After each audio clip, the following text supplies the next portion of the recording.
Oh my goodness. What is up, everyone, and welcome to episode 15 of the Art Brothers Art Show. It is the show where us art brothers get together and draw different topics and things. This week we are going to be doing sketch covers because we really couldn't come up with anything to the last minute. And with me, as always, is the one and only, the writer, artist, and creator, and badly in need of some hand lotion, the one and only Melvin Cruz, creator of Dead the Grim Reaper, which is now currently on Global Comics, link in the description. How you doing tonight, buddy? I'm good. Yeah, my hands are feeling a little ashy. My bad. Let me get some lotion somewhere. There's some on there. Thank you though for pointing that out. Much better. There you go. Yeah. There you go. All right. How you doing, man? I am doing good. Doing good. It has been a long week doing the day job stuff, and I am glad to be here now at the end of that with some days off in front of me, and happy to get at this. Nice. All right. Before I jump too deeply into this, I also am the writer, artist, and creator of a comic book series called The Adventures of Sig and Joe, which you can catch on Global Comics. Both of our comic books are free to read and on Global Comics right now, link in the description. Mm-hmm. Now, I woke up this morning after getting some much needed sleep, and there was a surprise all over my Twitter, YouTube, Facebook, and everything. Mm-hmm. It is, they have finally dropped what looks to be the Comic-Con trailer of Avengers Doom. Yes. Yeah. How do you feel about it? Good trailer. I'm not 100% on, I mean, the accent's not bad. I'm glad he has a thick accent. Mm-hmm. The special effects look good. It was cool seeing Cyclops. Lots of cool action. To me, it built up some hype. I was very pleased with the trailer. Yeah, it looked good. Yeah, it looks very exciting. Seeing all those actors back together again after a few years, yeah. Yeah, it got me hyped. Yeah, if you guys notice, we are on earlier today, and that is because I have some stuff that I have to do later tonight. So we decided to jump on early so we can knock this out. You know what? In his defense, Warren has issues, so be kind. No, well, not really, but it's all good, man. I can't. Yeah, I'm gonna try my best to respond. My phone went out completely. I did not.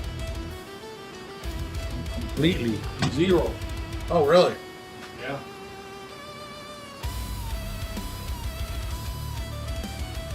Don't know how that happened, so it's like, oh, crikey. Yeah. Oh well. All right, so who you got? Sonic? Oh. Sonic the Hedgehog. Are they ever going to make another movie? Have you heard anything? I haven't. I know that, yeah, they're making it right now. It was Nice. the one with the Mecha Sonics. Oh, man. And they're going to bring Amy in. I hope it does well. I really do like what they did. Very good. I'm doing done. I bet they're dingus. The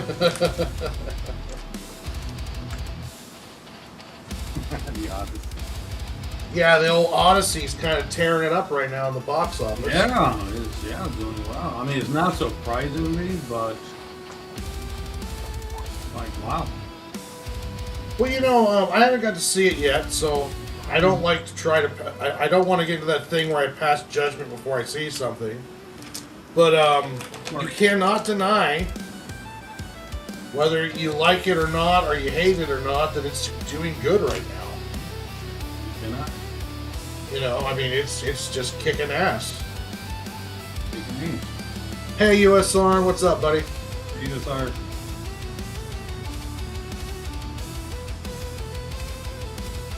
Hey, Prissy Lily, how you doing? Welcome. Hi, Billy. But yeah, it's tearing it up right now. I hope. I wasn't gonna go watch it, um, but just because I was gonna kind of save money, especially with Spider-Man coming up. Oh yeah. But with all of the talk about it and how it's doing and the different opinions I've heard on it, I think I might go try to catch Odyssey this week on like a matinee. Nice. Okay. Taking anybody? No, I'll just go by myself as usual. So bad, I do it all the time. Take my nephew, but if he's feeling under the weather or something, I'm there. By myself.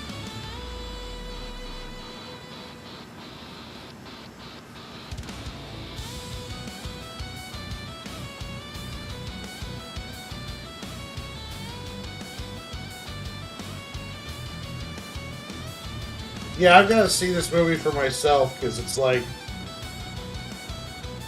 it's we live in this culture. We live in this culture where these movies get trashed on so quickly, and these crowds of people who are like permanently just trashing the hell out of movies. And when a film comes out and it doesn't do good, like i.e. Supergirl, they rejoice because they were right, you know. And then what's interesting about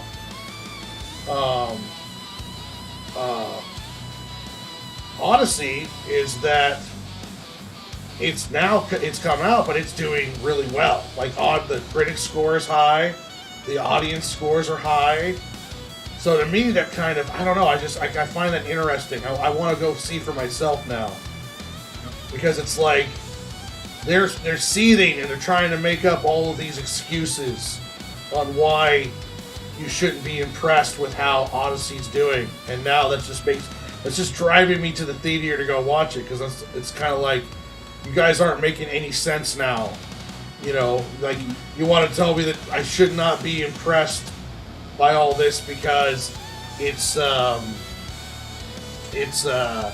well, it's not real fans, it's positive bots. Or, well, if you look at inflation and you know and all this other stuff, then it's not really doing that well. It's like, well, come on, guys.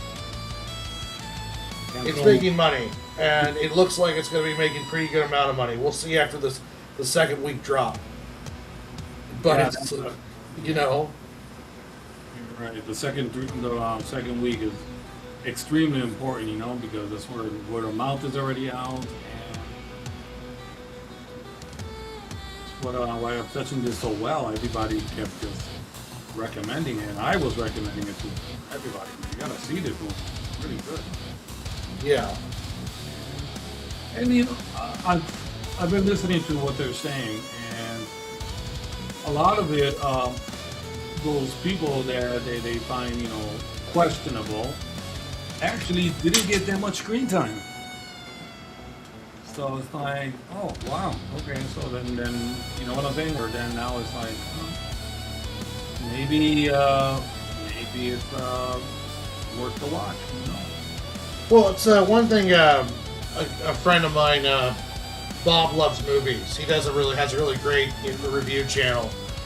Had said was that all of these controversial castings that a bunch of people were crying about, they don't even have enough screen time to justify their casting. Like, you really can't even get after them because it's like they're on the screen only for like a couple minutes. Yeah. So it's like, yeah, like it's like you're upset about something that doesn't even have any kind of real factor on the movie itself. No.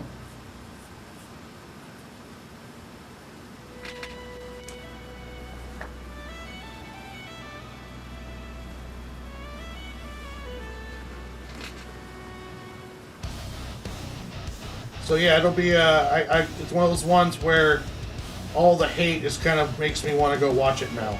Oh, but It has the opposite effect on you. Like, you know Yeah, what? it's all illogical hate that I need to go watch this.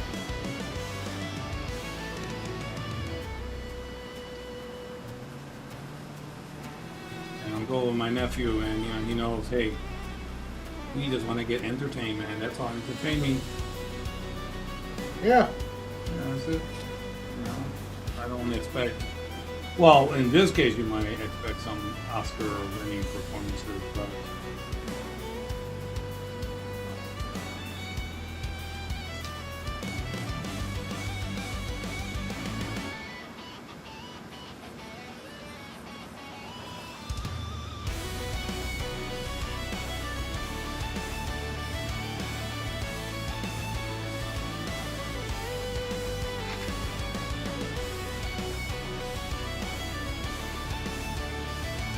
yeah, you're right, Dingus. Nolan is just absolutely amazing. This guy, he's just so talented, man. Probably one of the best directors in the past decade or so. Can't deny that.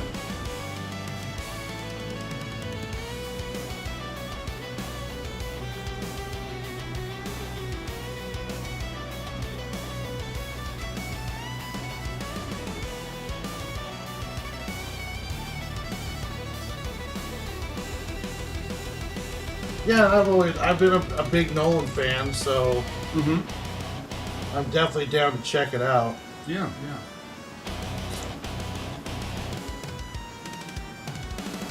And you know what? I'm watching a couple of guys on YouTube, and you know what? There's a few of them that are like, "Hey, you know what? It's making money." And we got to see the second week, of course. But he admits, like, "Hey, making some money here," and screen time of those questionable casting decisions, not much screen time. So he's kind of, in other words, this might pull it off. Now to make a billion, that's to be seen. Well, yeah, it all depends on that second week drop off. It's got 2 weeks Before to make Spider- money before the whole year. before Spider-Man comes out. That's going to take a big chunk. Yeah, because it's going to have 2 weekends with no competition. And that'll help it out some to see where it's going. Also, the international market is, it's always a bit. If you want to make $1 billion, you got to do good in the international market. Oh yeah. So see how the international market receives it.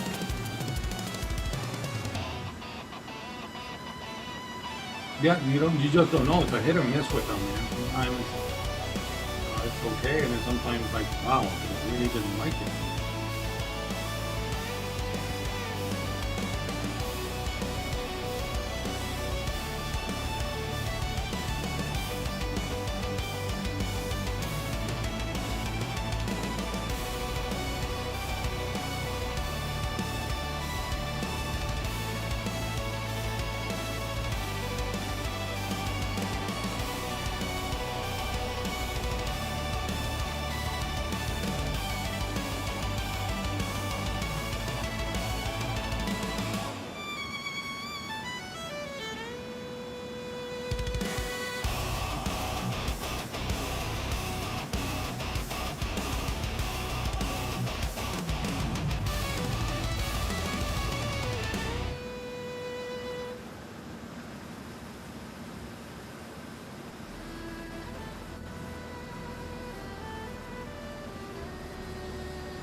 Yeah, because it's to be to $1 billion, it's going to need long legs. But it's already at 264 million for the first weekend. It's the biggest opening, or third biggest opening of the year. So it'll be interesting to see if it how much legs it has or how much where it ends up at. Yep.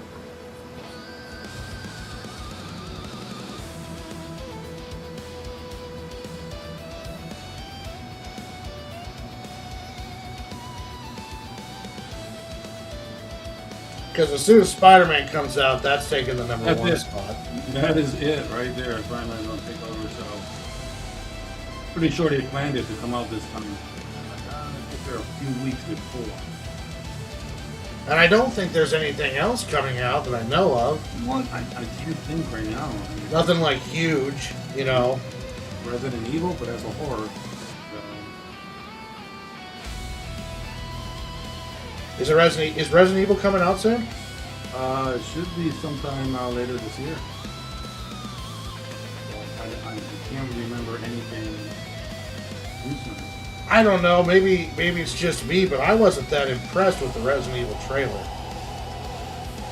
Really? I thought it was different. I think that's what I liked about it. I'm like, okay, I expected this.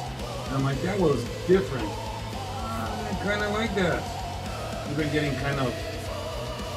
It went off track. After a few movies, it kind of went off track.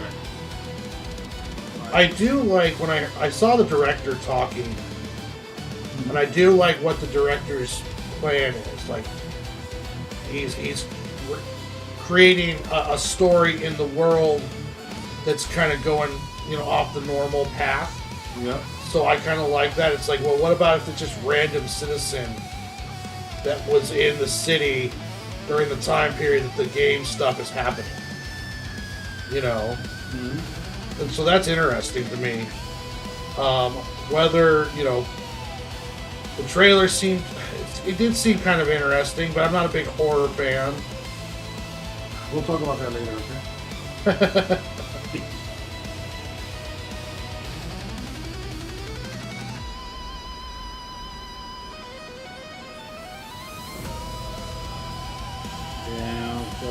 Other than that, Spider-Man after that, nothing until Doomsday that I'm aware of. Could be wrong. Well, after Spider-Man, we got, I want to say, of course, we do have Resident Evil coming up. I imagine that'll be closer to Christmas or to Halloween. We have a Street Fighter. Oh, yeah, I forgot about this. That's later in the year. Mm-hmm. That looks like fun, man. Looks like shut your brain and just go with it.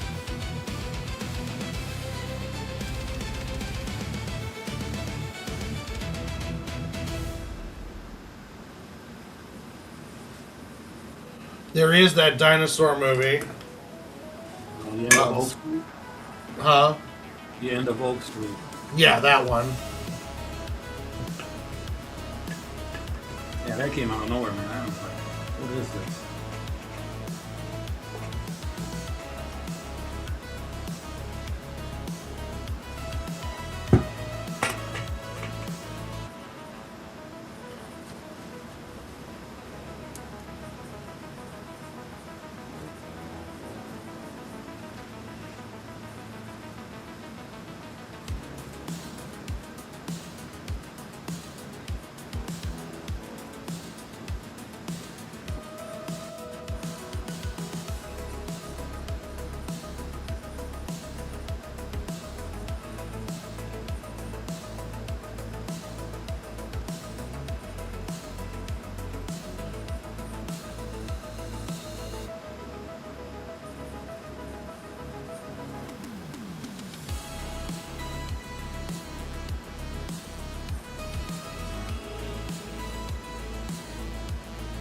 But yeah, that Doomsday trailer was interesting. It looked good.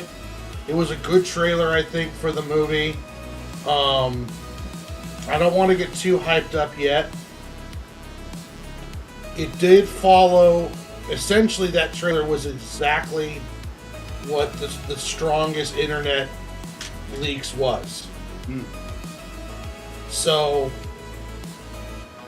it'll be interesting to see how close leaks were when it does finally come out.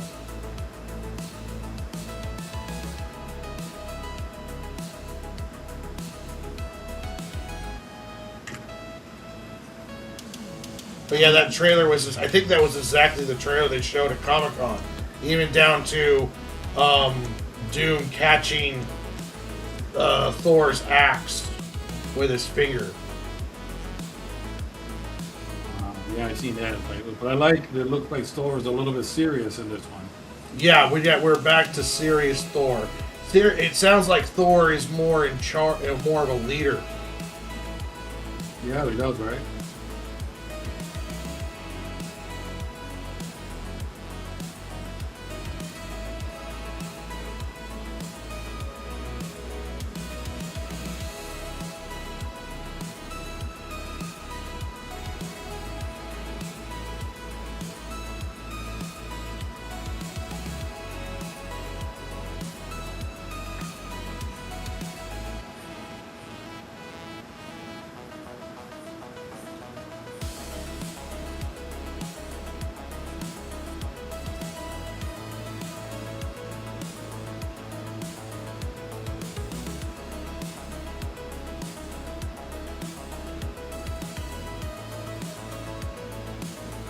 Hey, what's up, Orange? I hope you have a pleasant coma.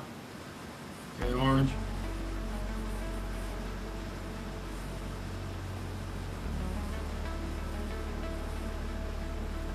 I'd asked Orange what he thought about the Doomsday trailer, but Orange hates everything, so. Come on, Orange. I don't believe that.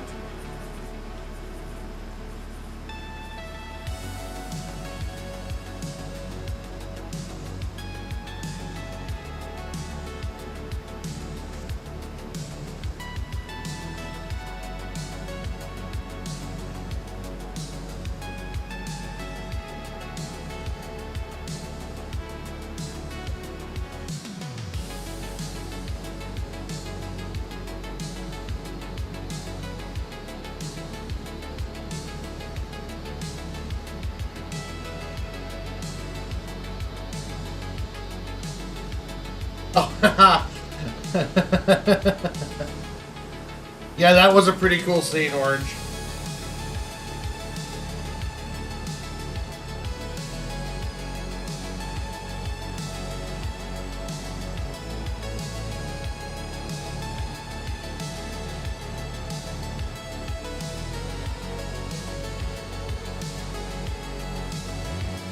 I have to say, I really like the Gambit scenes.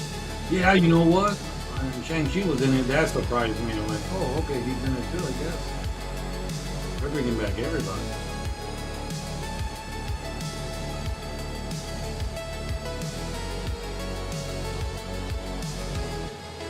I want to see a Cyclops fighting side by side Captain America.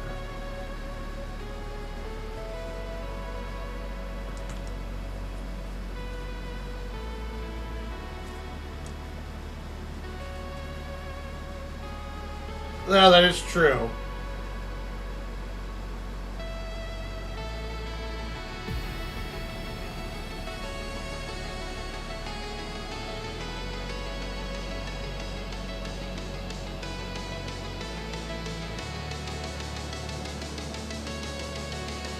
Oh, we'll see a sequel. We'll see a sequel to that one. They're Orange. But that's a special case. But there will be a sequel to Masters of the Universe. Oh yeah. All right. So what do you think? Did it go directly to what is it, Amazon, or another theater release?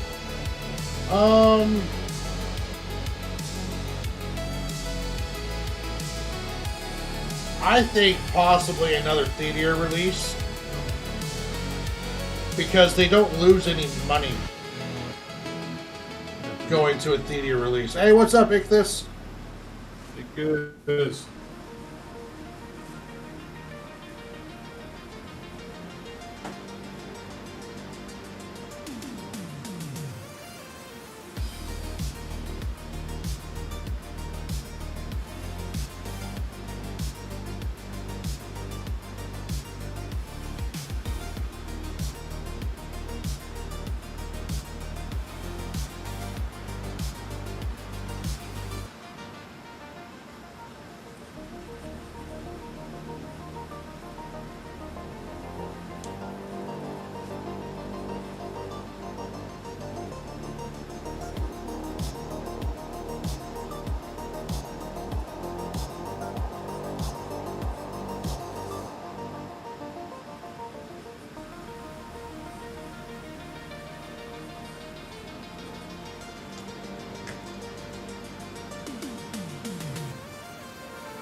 Oh, thank you very much, Ichthus.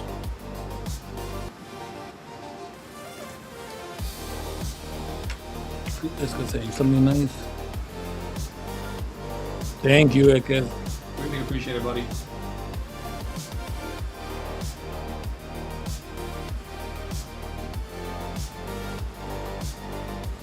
Well, while Ichthus is here, we'll talk about our future plans here soon. Okay, so coming up, we've got the Spider-Man movie, which I believe is dropping on the 30th. Let me double check here when Spider-Man I drops. think it's late. Yeah, it's late. It's July. So it's going to be July. I think Spider-Man drops July 30th. So Spider-Man drops next week on a Thursday, I believe. So you want to do Spider-Man the Monday before Spider-Man drops or the weekend after it drops?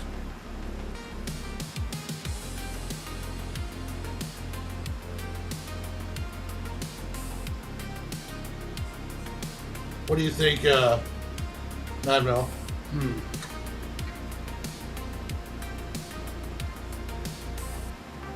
It would have to be next Monday. Wait, well, if we want to do it before it drops, it'll be next Monday. It would be next Monday, yeah, afterwards. You know, either way, it's really close, but that's a good one. Okay. So, yeah, we'll do next Monday on the 27th. We're going to be doing Spider-Man and, like, the Hulk and Punishers. Yeah. So, essentially a collage for the brand new Day movie. Then, the following Monday, which will be August 3rd, with the help of Ichthus, we're going to do something special on here for the Art Brothers Art Show. And what we're going to do is, Ichthus was generous enough to give us a script for a page from a series that he was pitching at one time. What we're going to do is we're both going to look at the scripts separately, and then on the stream, we're going to draw on 11 by 17 paper the actual comic page based on the script. So you're going to get to watch me and Mad Mel drawing this page at the same time, but we're each going to be doing our own interpretation of the script. So that's going to be, I think that's going to be a lot of fun. We're going to start earlier again at 4 o'clock like we did today. And that's going to be a very long stream because we're going to be hand drawing these pages on 11 by 17 paper. I don't even know if we'll be able to get to the point of inking them. Depends on how long it takes to put these pages together. But we're going to be drawing real comic book pages based off a comic book script at the same time, both doing our own interpretation of the script. So that's going to be a special event, and that'll be on August 3rd. When we do that. I've been really looking forward to this. I believe Ichthus was the original one that pitched this in the comments, and he was generous enough to give us a page from one of his scripts, so we get to do that together. So that is going to be a lot of fun, and I'm looking forward to that. So next Monday, Spider-Man.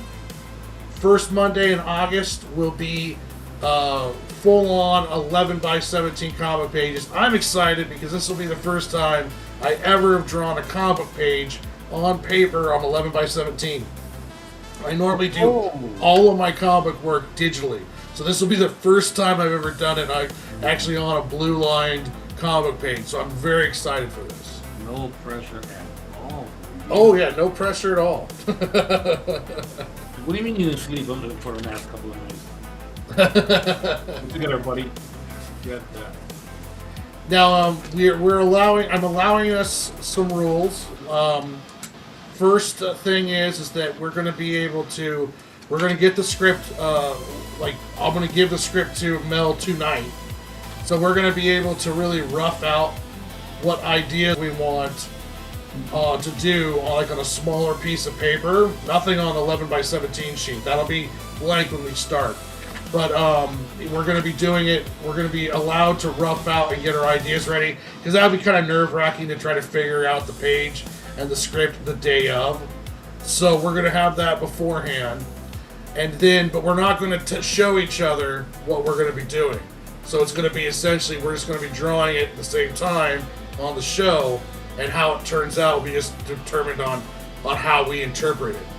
And the other one is the script is a 4-panel script, but if we need to play around with the formatting where we might turn one panel into 2 panels creatively, I'm going to allow us to have some creative, not with the story. The story will be the same, but if we choose to turn one panel into 2 to help interpret the action, I'm allowing that. But we just can't change what the story or the script is. Just maybe how it's formatted. Because sometimes, and this has happened to me a couple times, a writer will give you a script and there's so much going on in one panel that it'd be easier if you kind of broke it into 2 panels to try to figure out what's going on.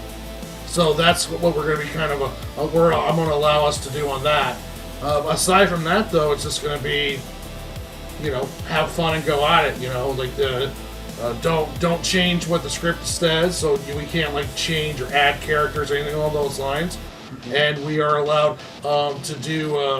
The only thing that we're allowed to change is maybe adding a panel, if to interpret the action, and don't show each other beforehand. Aside from that, we are ready. We'll be ready to rock and roll. Oh, I love a good challenge. Oh, yeah. It's a lot of fun.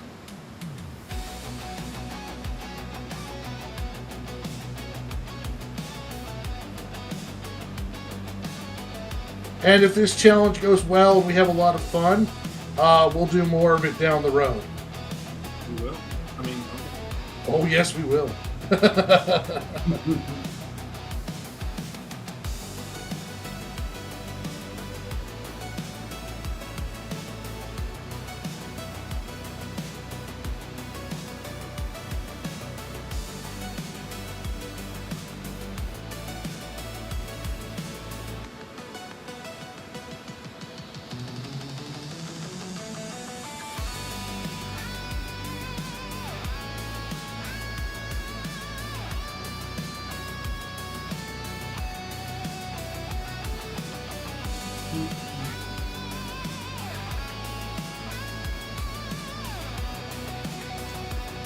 But yeah, I'm looking forward to that one. That one should be a lot of fun. Mm-hmm.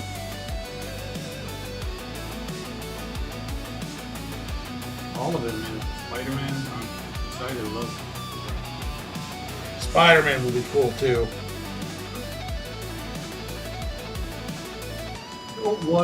When they did those, I really was impressed. I liked it. I liked the storyline. When they did the Superior Spider-Man.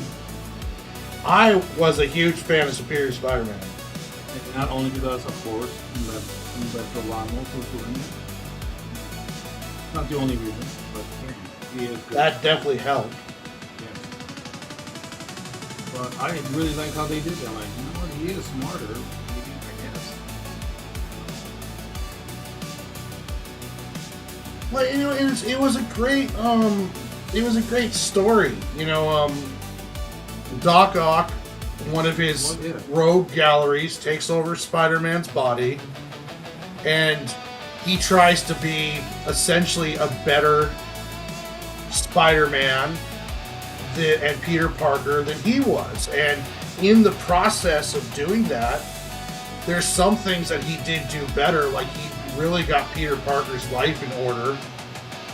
But at the same time, though, he actually becomes a hero just because of the weight of the responsibility of who he is.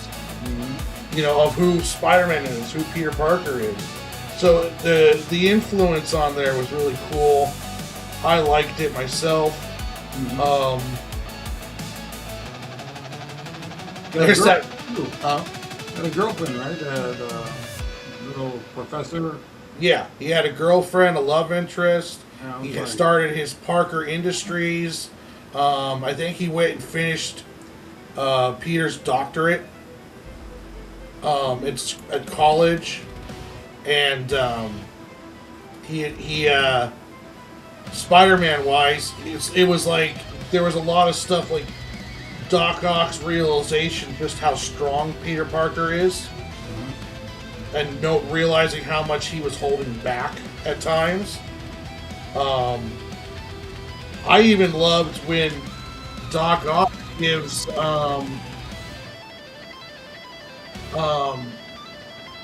when Doc Ock gives Peter Parker his body back. Peter Parker goes to stop the Green Goblin. The Green Goblin's taunting him like he's Doc Ock still, because Norman knew that Doc Ock was in there. of course. And then Peter Parker or Spider-Man looks at him and says, "Well, at least I don't wear a purse."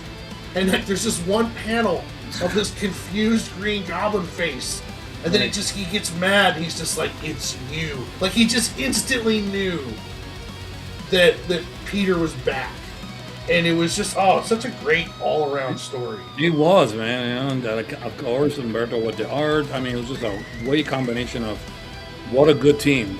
Good stories, good artists, good everything, man. So, really like that one.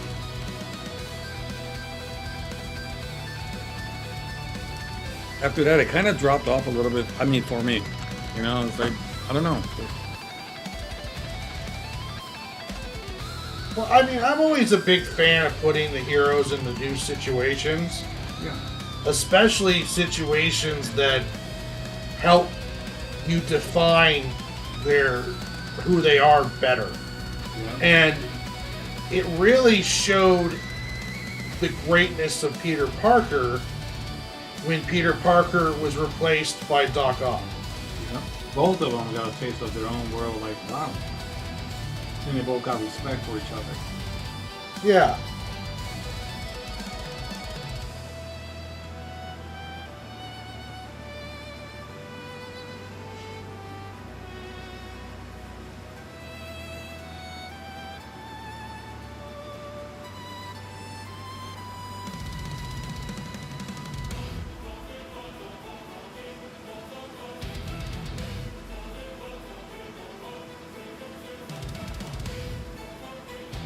Yeah, that's a good idea, Dingus. We should, yeah.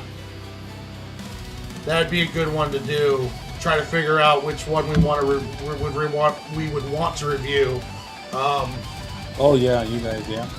Yeah, because we review every week. And yeah, a Spider-Man one would be appropriate since the movie's coming out. Yeah, everything's Spider-Man now for next year. There is that Spider-Man and the Red Hulk storyline, but it's Red Hulk, so I mean it's not Hulk. Yeah, we'll have to figure it out. We'll have to look over some Spider-Man stories and see which one would be the best to review.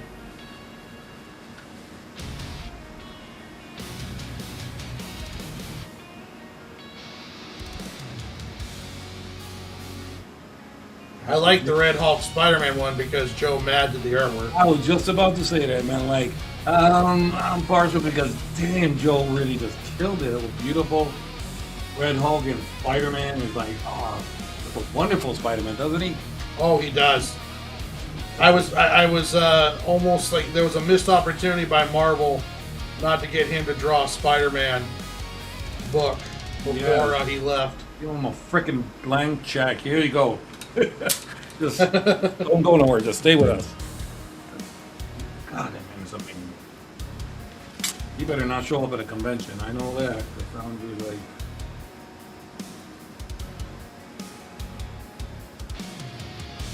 I probably say something. Are you alright? You alright?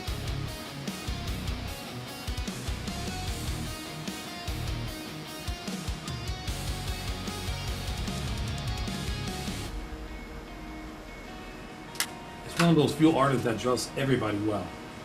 Wolverine, look at me, Elektra, look at me, Red Hulk, just And Umberto, man, he does an amazing Spider-Man. He's just really got comfortable with him. Oh, Herberto is one of my favorite Spider-Man artists. He's currently doing Fantastic Four. Which is okay. Yeah. Right, Warren? We will allow it. Back to Spider-Man.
So, how's Dad coming along?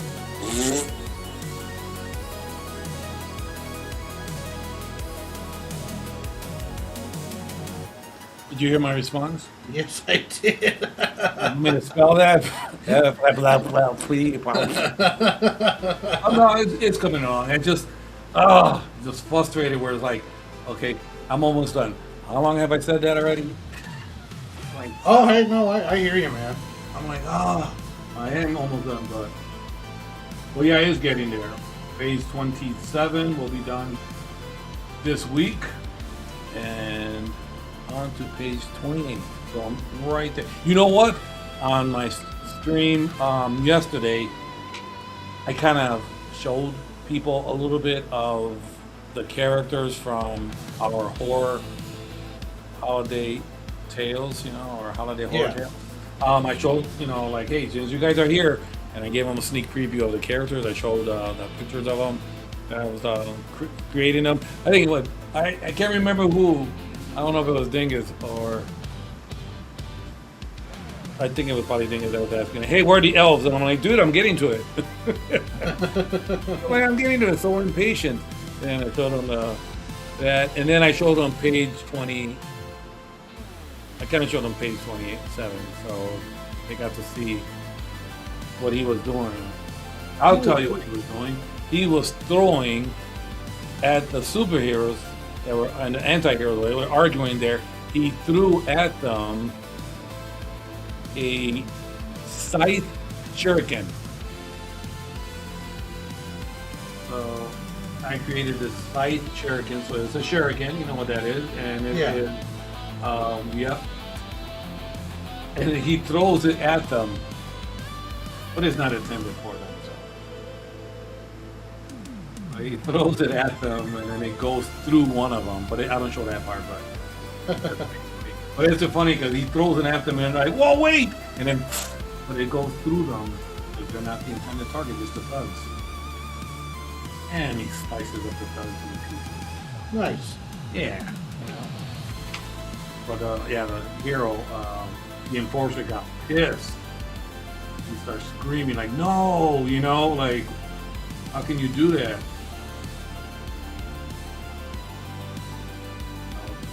So we're ending right there, almost there.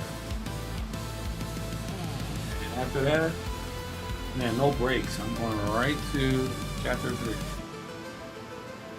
Sweet. You get excited, you're like, okay, why? Because you've been doing, whatever chapter you're on for a while, and you wanted to get it done, and you're excited because now you want your other chapter. I'm excited for the next chapter, so it's like, I can't wait to do this. And that's how you have to be, man, when you do these projects. Oh yeah. You are your own and best cheerleader. Like, I wanted to go on and work on the Squirrel book on Saturday and Sunday. Mm-hmm. But I got back from work and it was, I was just so exhausted. I went to bed early both nights. Nice. Sunday, I wanted to go do it live, and then it's like, well, I want to go over to my brother's house because I got to drop some stuff off and visit with them. Then I got to go grocery shopping. I went to stop, and I also had to go stop by and talk to my parents about something, and I just like by the time I get back home, it's like. And it was a late night at work, so by the time I get back home, it's already like 8:30, 9 o'clock at night. Oh no! And I'm just like, I can't go on. I'm not going to go on. But then I feel bad because it's like we talked about last week. You have this expectation of wanting when you want to finish, and then the reality hits, and it's like sometimes that can be a little bit painful when those two intersect. Yep. And I'm glad you didn't tell me or said anything because you would have been in trouble. Oh, I know. I'm glad you didn't tell me. Like, no, hey man, I'm telling you, dude. Let's go right now. Let's go. Let's go. Come on, I'll join you. Let's go. Do this. But I've let my, this is confessional time. For the last week, last couple months, I've let the diet go all to hell.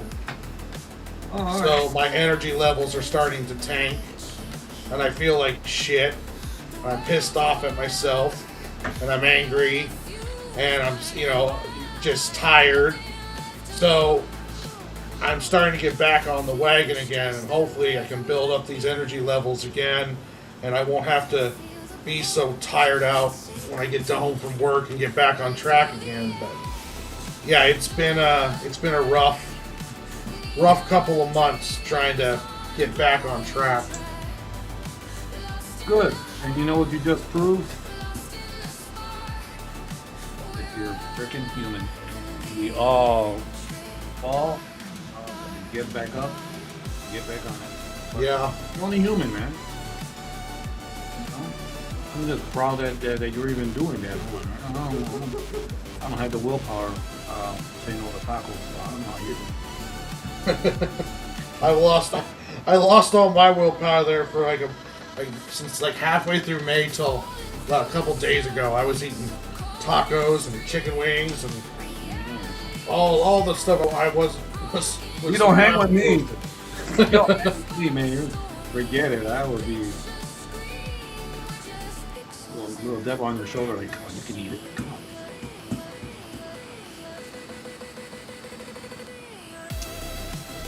But yeah, it's just time to get back on track. Don't feel bad when that happens. You're only human.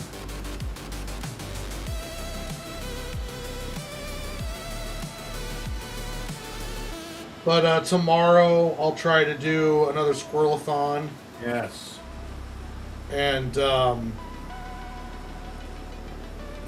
get some more pages done.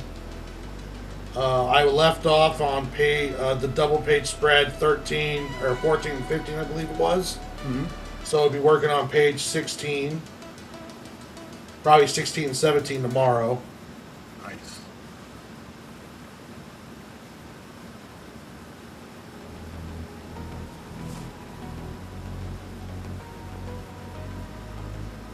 Hey, what's up, Massive Panda? Panda says, did someone say tacos and chicken wings? What's up, guys? Yeah. That's it. What's up? You got that right, buddy.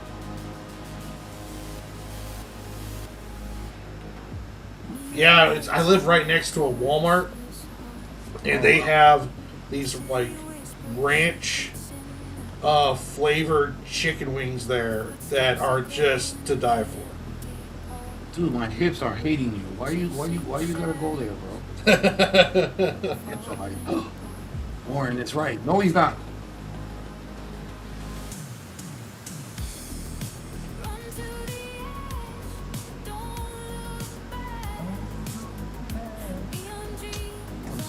No.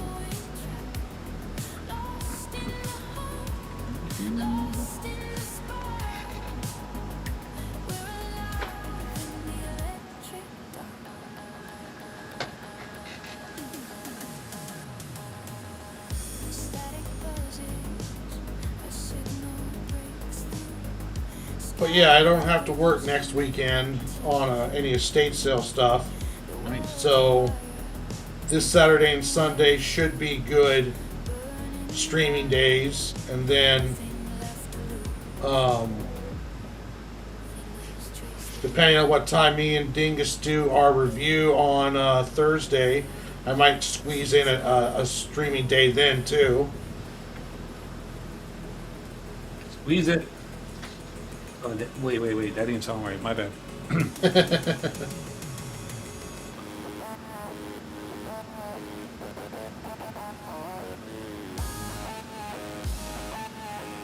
Yeah, what about that?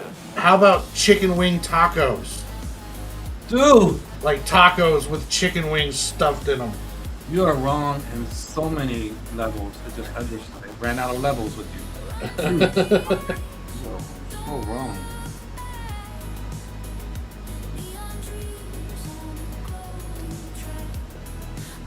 Only if you have. Only if you have.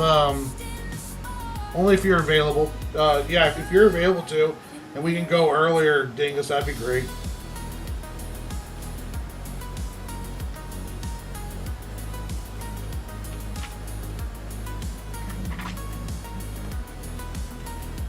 Maybe not bone in. Actually, you know what? Yeah, let's do bone in chicken wings and tacos.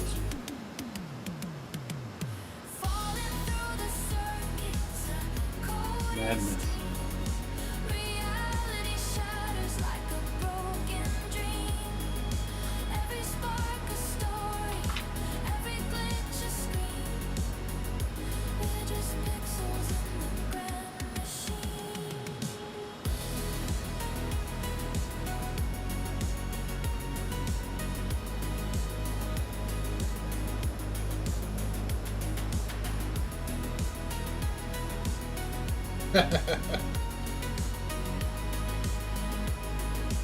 It's not fair. Chicken wings should count as a protein. That's right. You should be able to eat as many of them as you want with no damage. You tell my hips that. Have his own zip code right about now, so no.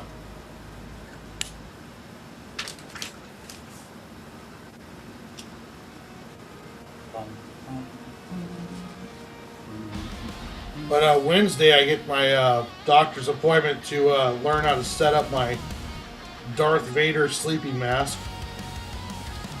Oh, okay.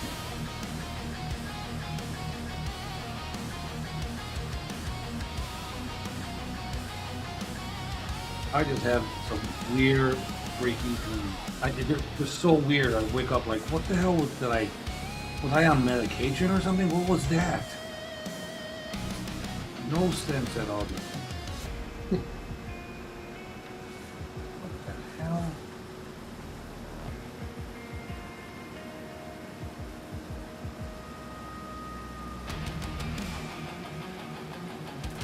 Yes, that is true, Orange. It is the old CPAP.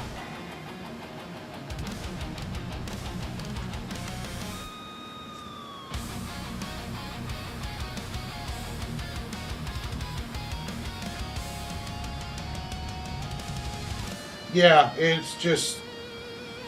I mean, I guess I technically could, but then it's like I got to get up early the next morning also, and it's just like I don't even have the energy to work on it. Even if I was like, well, I'll burn the candle at both ends and just, only go on like 2 or 3 hours of sleep and just get some work done. It's just like I don't have the energy just to sit down and draw. Blasphemy, bro.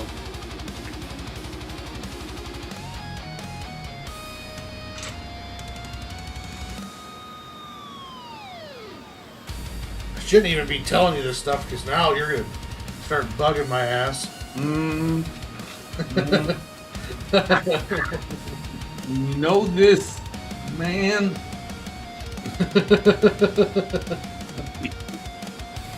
Just giving me ammo. I don't even have to try it. All the ammo I need. Thank you. We gotta take care of ourselves, man. I do too. I know my body. If something happens, I'm like, uh-oh, no. Go see a doctor. Let's go. When can I see you? Nope, can't see you now? Okay, I'm gonna see the other guy. And the third doctor. And the fourth. I'll find one. Can't play with your health, man.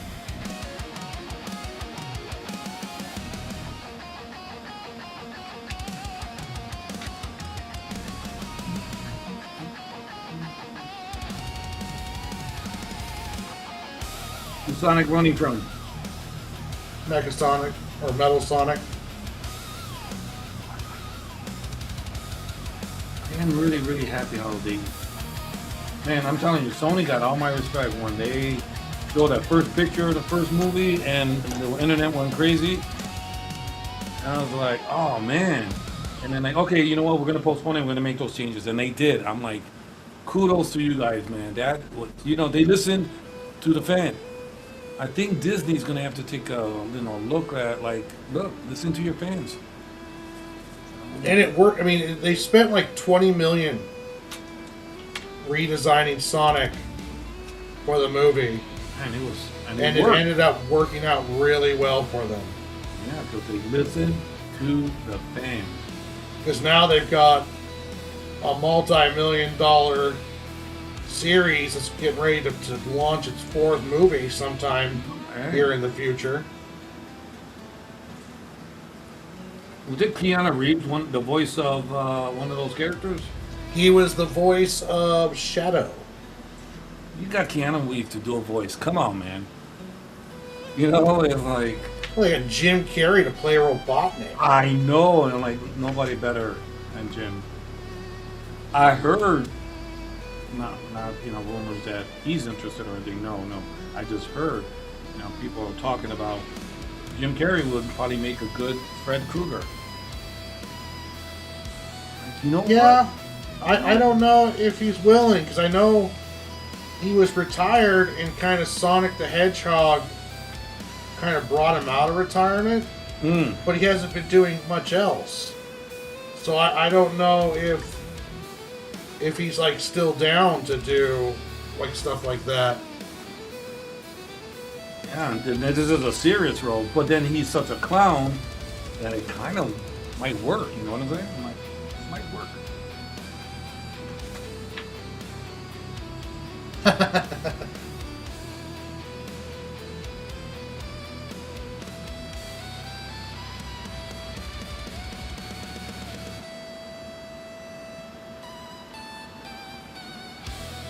It would definitely be interesting to see Jim Carrey as Krueger. Yeah, it would.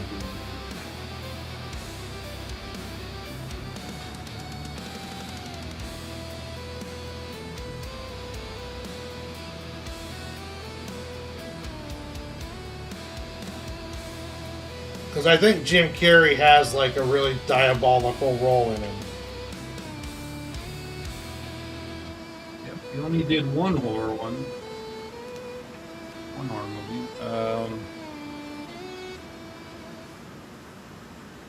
He can pull it off.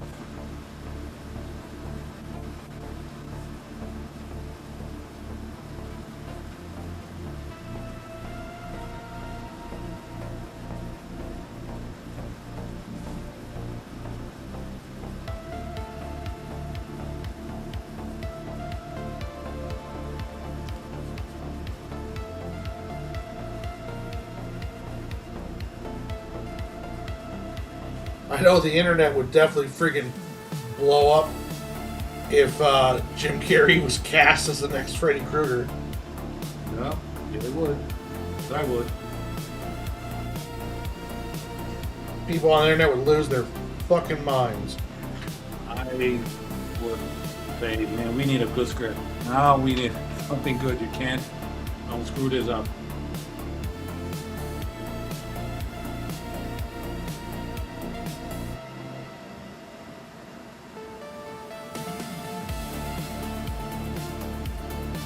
Now, what do you think? Do they go back kind of, sort of, original, go back to the original Nightmare, or maybe do their own thing?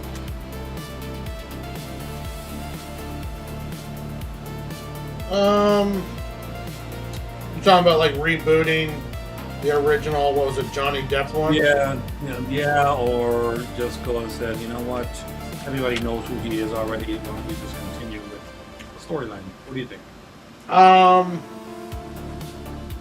I say, I don't know, that's a tough call. Because, I mean, going too crazy off the script, then you get like Halloween kind of stuff. And I don't know if that's what Krueger needs, you know. Mm-hmm.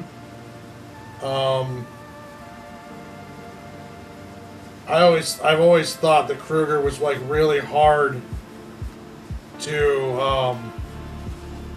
One reason why it's so hard to duplicate is because Robert Englund made that role so much him. Yeah. You know.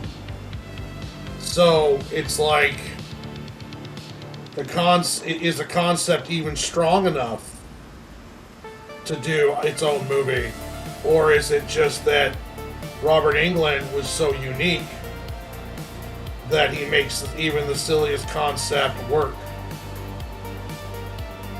So.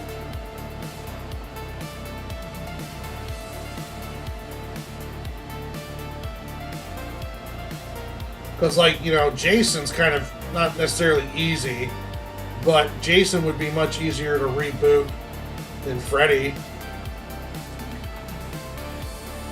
True. Don't they have a Crystal Lake coming out? Yeah, they had a trailer for it. I haven't got a chance to watch it yet. I've seen it. I was like, interesting. I didn't hate it. Thought I would.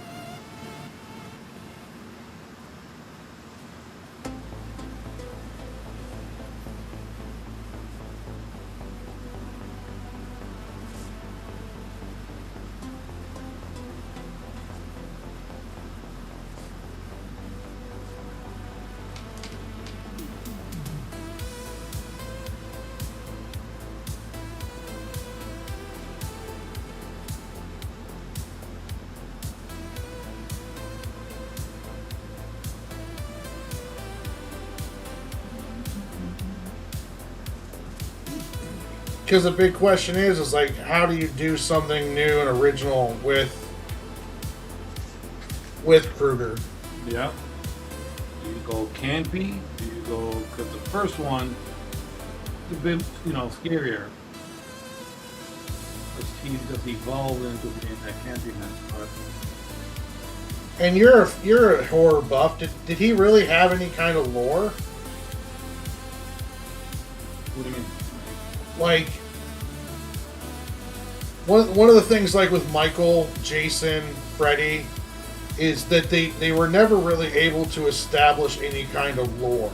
Like, he's not like a dream demon, or there's not like a curse on it.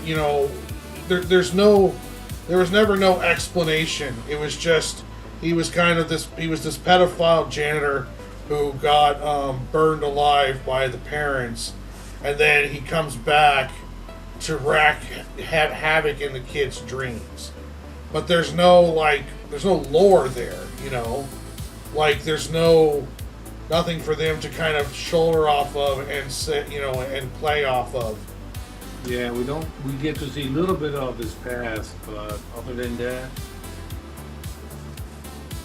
but I heard a theory, and it freaking makes sense.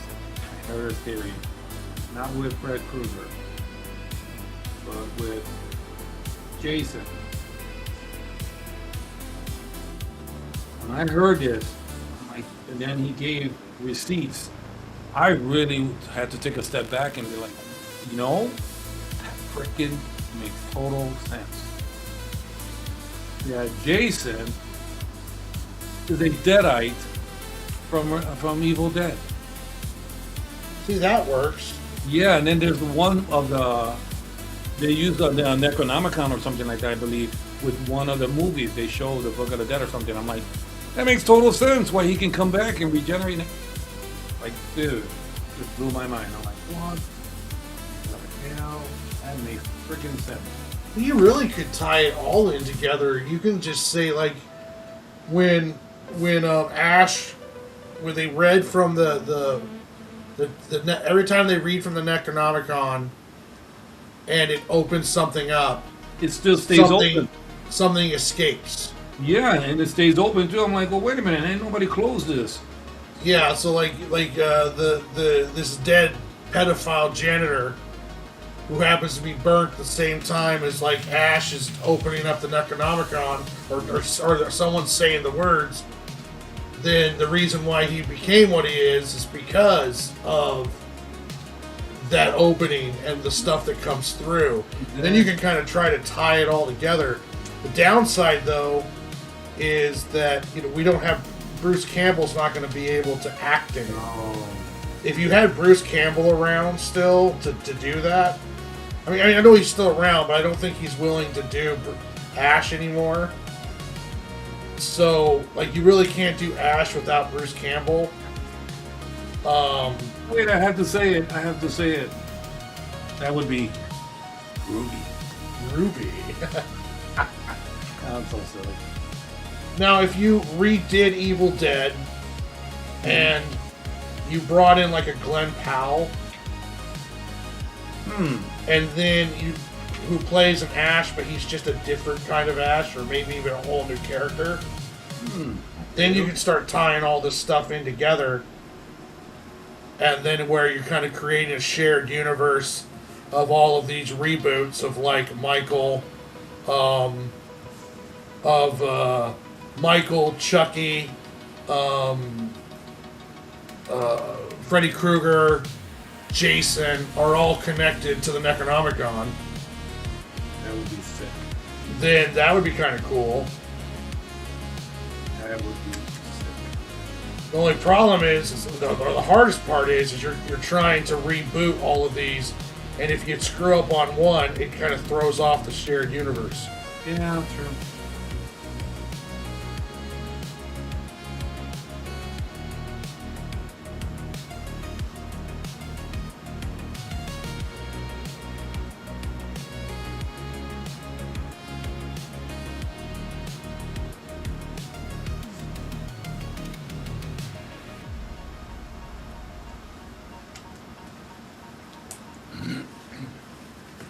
But just great ideas. These people, when they sit down, they come up with these ideas.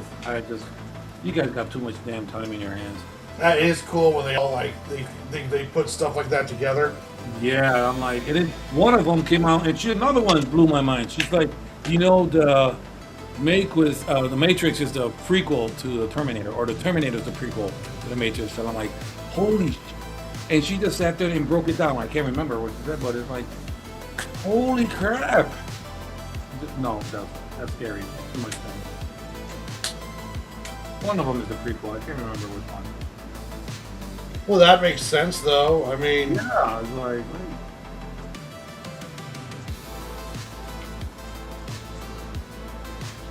I love how people's minds are all warped like that. Like, hey.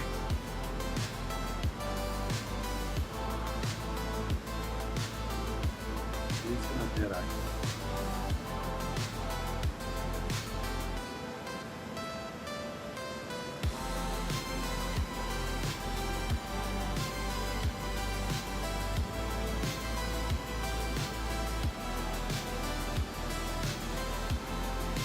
if I did Terminator, I would go way into the future.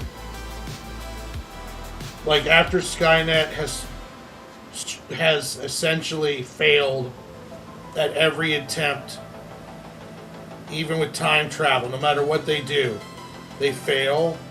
That Skynet decides to not attack and instead just quietly waits in the just does what it was supposed to do and quietly waits until the Connor timeline is just gone, and then it decides to attack, and by that time you're in like Blade Runner type kind of future. Mm-hmm. And it's like they built up androids that work in your homes. They've got all of these service bots. They're doing jobs and all of this stuff where it just does a quiet takeover, and then one day it strikes. Oh, sounds interesting. That's the way I would do it. I was like, what? How do you? Because they created a loop, a time loop, essentially. So whatever happens, no matter what, fate is always going to happen this way. So what happens if the robots try to cheat fate by going farther into the future, where they can have a much better foothold when they finally do take over? And I always thought that would be interesting. Mm-hmm. Idea, man. Your camera in a call. Hey. Yeah, imagine if human beings have like cybernetic parts. All of a sudden your arm just freaks out and tries to kill you. It does that every time I grab a toggle. Don't do it, don't do it. Son of a... And not only that, you're talking about self-aware robots. What if not every robot wants to kill humans? True. So you can kind of create new kinds of friendly Terminators. Instead of ones that were just captured by Connor and trained and programmed to be good. I had an idea like that for demons, you know, that not all of them hate humans. Some of them admire us. That'd be a little bit different, you know, like, what? Yeah. You know, I don't agree with everything you guys do, but I don't hate you. Like, what?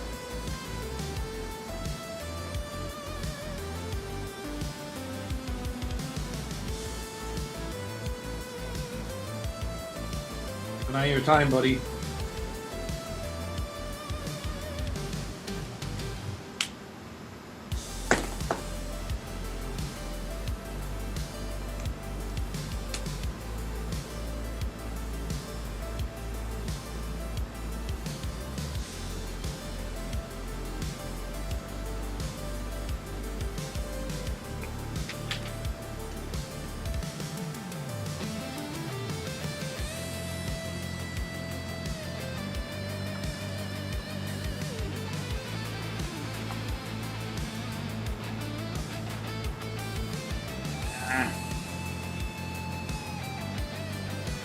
This. I'm surprised old Marvel hasn't done a Predator or Aliens crossover with Star Wars since they own all the properties. Like, can you imagine? Okay, so it's post original trilogy. Vader is going around bounty hunting down Jedi. Then he gets a call from Darth Lord Sidious, who tells him about a potential bioweapon that they should be looking into on this like obscure planet or whatever. And then Vader goes there with some stormtroopers and ends up having to fight off like a horde of symbiotes. And Vader like barely escapes, and it just like tells the Darth Sidious like, yeah, no, these things aren't going to work. Dude, it's not a bad idea at all. You imagine like Vader just fucking mowing down symbiotes? Yeah, but then they're like, coming at him like, uh-oh, even he's gonna be like, oh crap.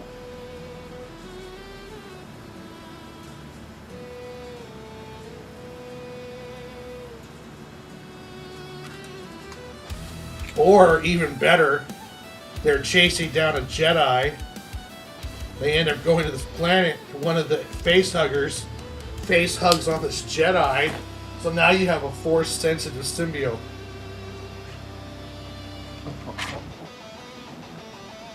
Nice. I like it.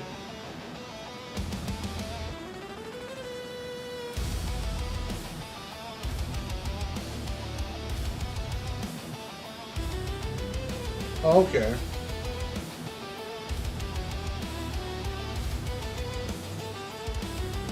They did a really good job with their Predator crossover. The Predators found out about adamantium. It's either adamantium or vibranium, and they wanted the metal for their weaponry. That's a pretty smart way to bring the two together. And I love with Wolverine. Oh, that was such a good one. Yeah.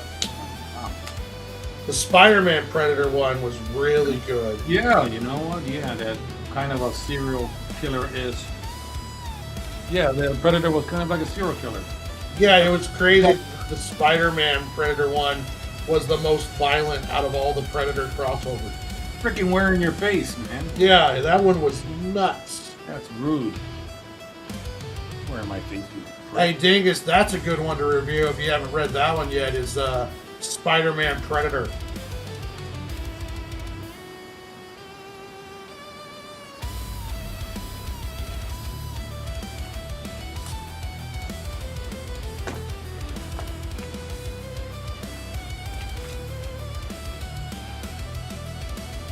Yeah, so you're right. They have to evolve and be like, got these characters. What are we gonna do with them? Yeah, I mean, They started with Spider-Man. I'm like, okay, that's a good start right there. That's all. oh, okay.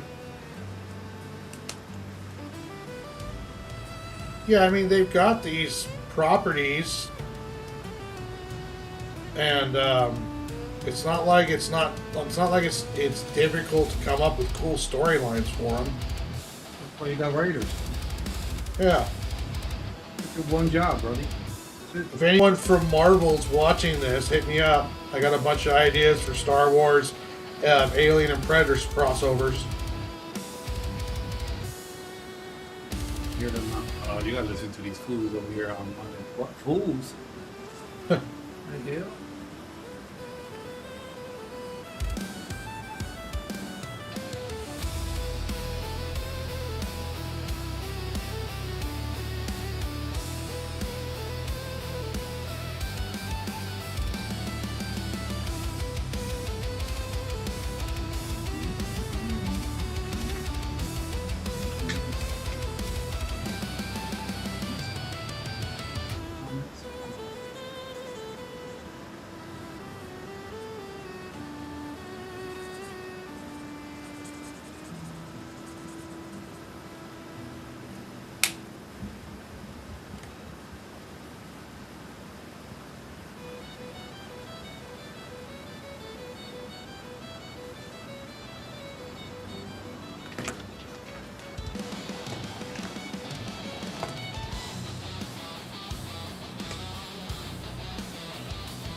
Yeah, give me Humberto Ramos and let me do a script on Star Wars meets the aliens. I like it. Yeah, I like to see his version of Alien.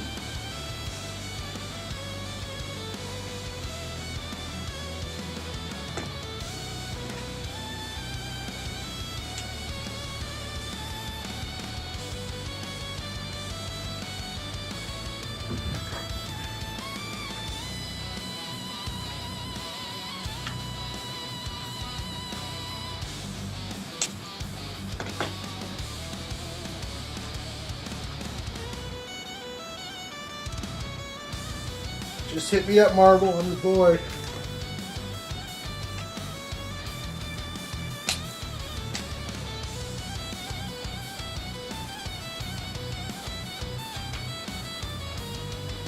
Joe Matt's talking about doing some work on interiors. I'd love to see him draw friggin' Darth Vader and Predator and aliens. Dude, you need to stop, bro. That would be sold out. Sold out. The last time I got excited, man, was 2 years ago. Mark Silvestri, when he did the Deadly Duel of Batman. Oh, that was good. Dude, I was like, oh, yes. But it had to come to an end. And that one was like, what, 8 issues? Oh, it went for a bit. I can't remember how many issues, but it went for a minute. I've got like the big hardcover special edition of it. I got that. I had to. Like, no, I gotta get this. I got the gigantic one of Hush, only one. With Jim Lee, I only got one. Just for the sake of getting it, you know? Like, Yeah. I didn't finish the series, but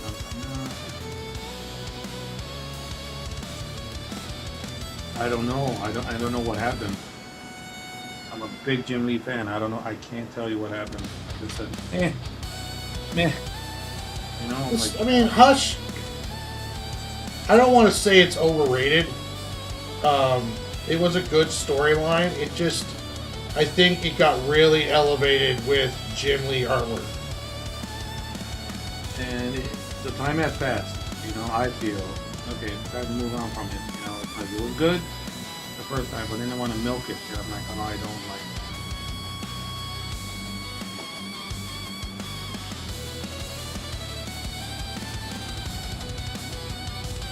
Yeah, they should have never done Hush in continuity. It should have been its own story, and then let Jim Lee get a bunch of it done before you premiere it. Yep. So then that way we don't have to have these massive like waits and have artwork that looks like it was rushed and Yeah, and I heard it was behind too. Oh, it's massively behind. Like what? Jim Lee? Well, I mean, he's CEO and top editor at DC. The guy's busy. Like,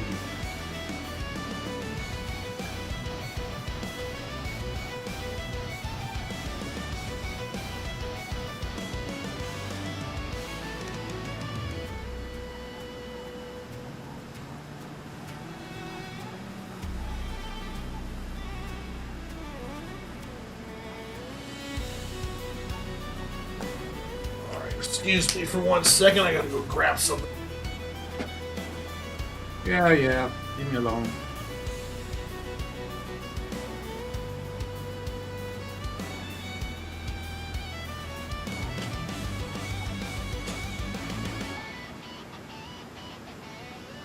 All right, now that Warren's gone, we can talk about him. You guys can talk about him.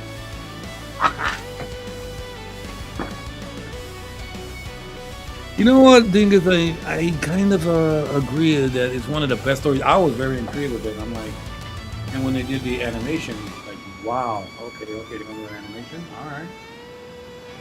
But yeah, I really did like it. I'm over here trying to guess who is this fool. I enjoyed it. The first time.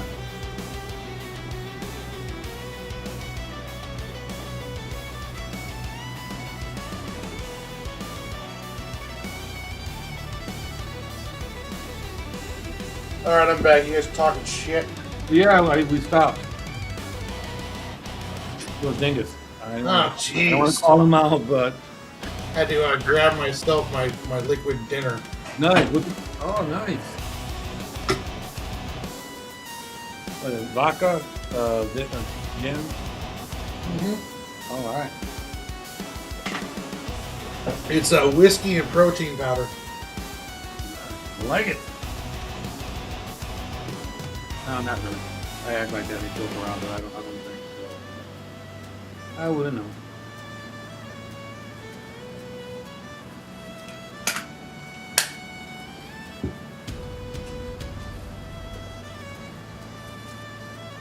Betrayed by Dingus. Oh man, that hurts. Yeah, that hurts. That hurts me, Dingus. He's cut me deep. Trying to sell you out, bro. But they made me do it for a taco, so I sold you out. I can't blame you, man. Anything for a taco, man.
Hey, when did the Green Lantern one series happen?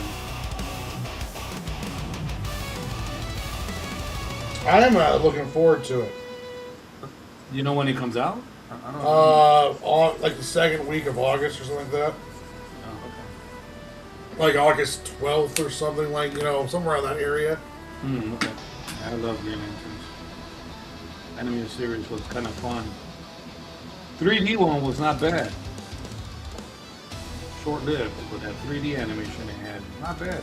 Yeah, it wasn't bad. It had some good movies, too. Oh, the movies have always been fun. Okay, thing it says August 16th, he thinks. Nice. Same thing is, even though it's so out there.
They released that teaser for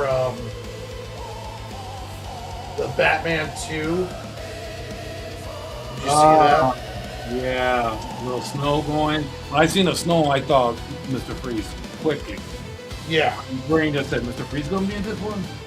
I doubt that. But Yeah, because I haven't heard anything. I'm like, well, that's where my brain went. I'm like, ooh.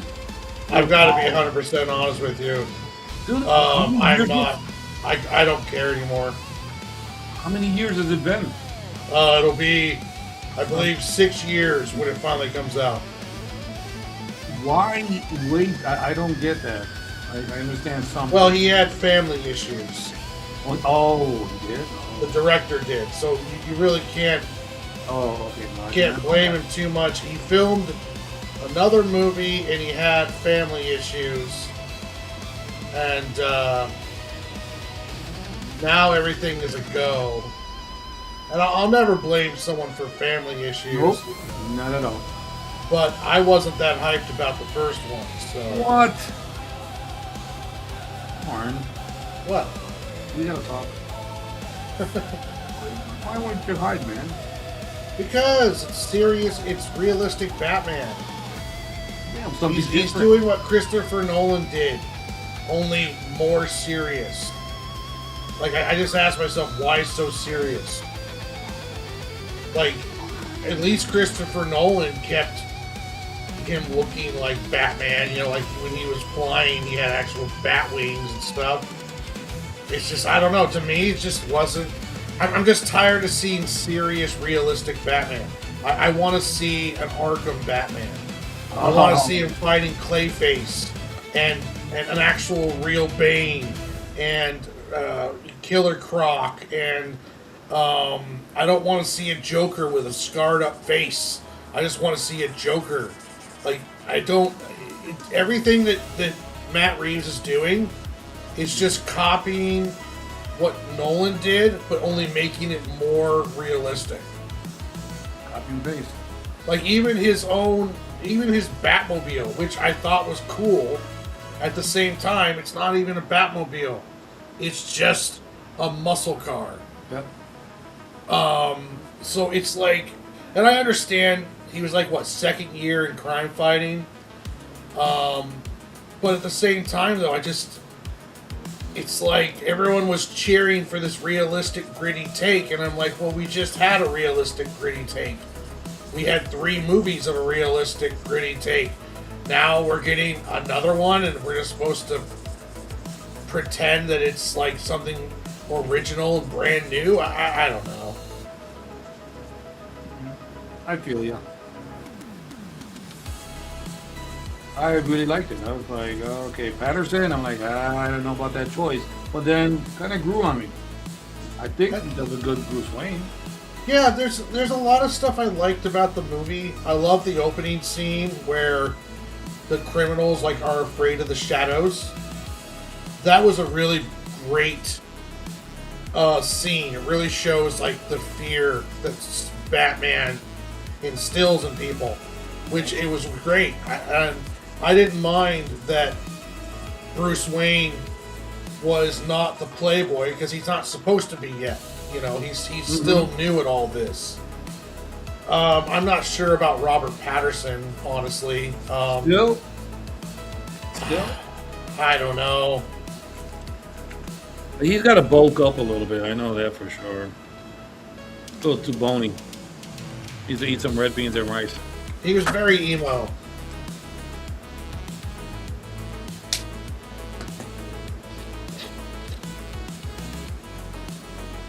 He was very, very, very sad, emo Bruce Wayne.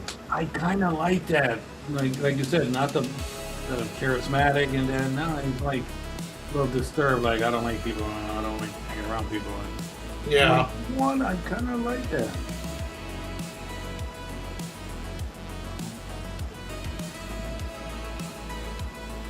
Batwoman was amazing. I liked Gordon. I really liked Penguin. I like how smart they made him. They made him like a detective. And then when he was at that apartment and he was figuring things out, I'm like, yes, that's the old school smart Batman, you know? And like, that's what I want to see, a little bit more smarts. Yeah, I mean, they did a good job with the detective work. They did a decent job with the action. I thought the third act kind of fell apart a bit. I mean, there's a lot of good things there. It's just, I guess my problem is that it wasn't anything new. Like, he is to me, it felt like such a copy of what Nolan did. Just more of it, you know. And to me, that just seemed like, okay, it just seemed like a waste of time. You're saying he bootlegged him. The bootleg. Yeah, pretty much.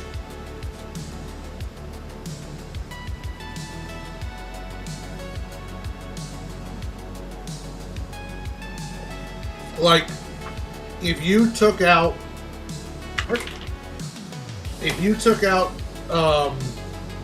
if you told me that the Batman was a prequel to Batman Begins, that, or if you took out Batman Begins and put the Batman in there before the Dark Knight, okay, that would, to me, that would make sense, you know. Okay. I never thought about it like that.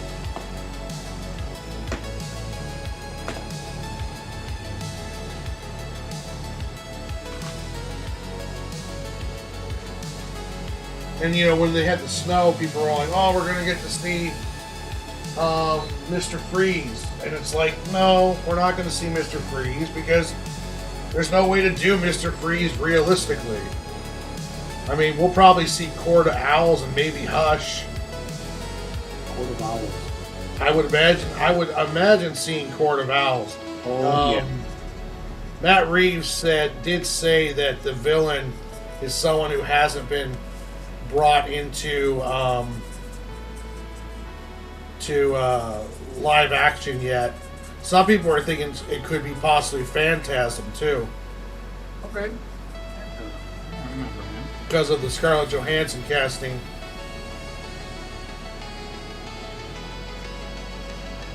And who's she supposed to be? No one's. I don't think they verified it yet, Oh. but she might be Mrs. Dent, because I think guy who played Winter Soldier. What was his name? The rumor is he's playing Harvey Dent. Okay.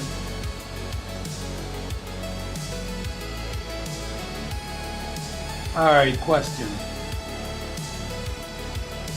What would you think about a weekly series of Batman? A what? Weekly series.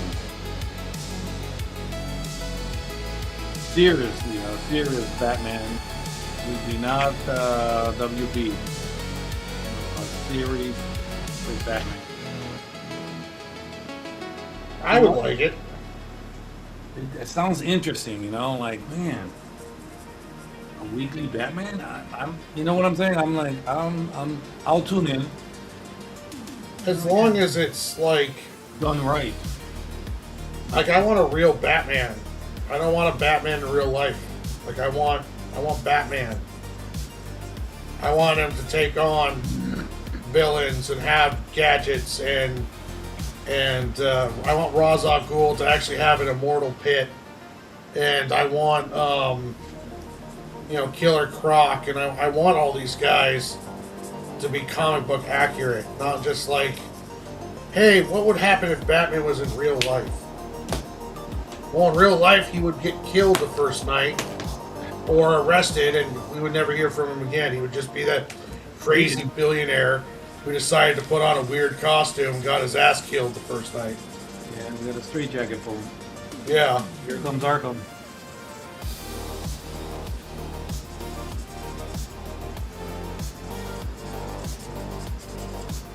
Like even Matt Reeves' Joker has scars on his face. It's like the whole thing is like Timu Nolan. Team. I mean, I could probably make a whole video about this and piss off a bunch of people, but Oh, don't piss me. Be nice, Warren. People are sensitive. because I'm not even that big a fan of the Nolan trilogy. You know what? I'm gonna have to agree with you on that one. Yeah, I didn't like one of them. I didn't care for too much. Would I rewatch it? Nah. There's gonna be nothing on, TV, because if not, then I'll go elsewhere. Rewatch? Nah.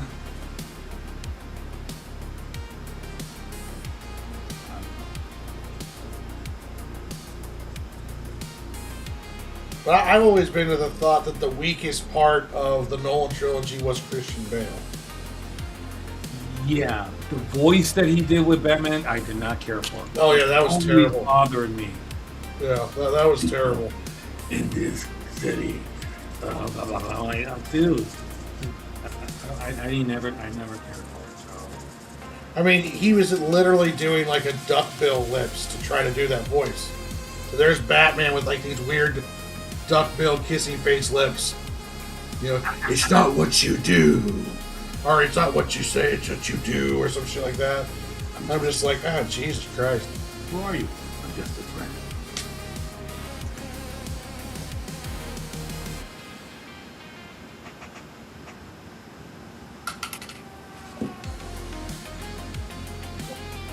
And when I rewatched The Dark Knight, the Joker, Heath Ledger's Joker carries that movie. God. I had to go see it twice, and I don't see movies twice. I had a friend that, hey man, the movie good? Dude, you want to go see it? I'm like, let's go. I was so impressed by that the last time I've seen a movie twice in a theater. Like, his performance is so good that you really don't care about the kind of like wackiness of what he does.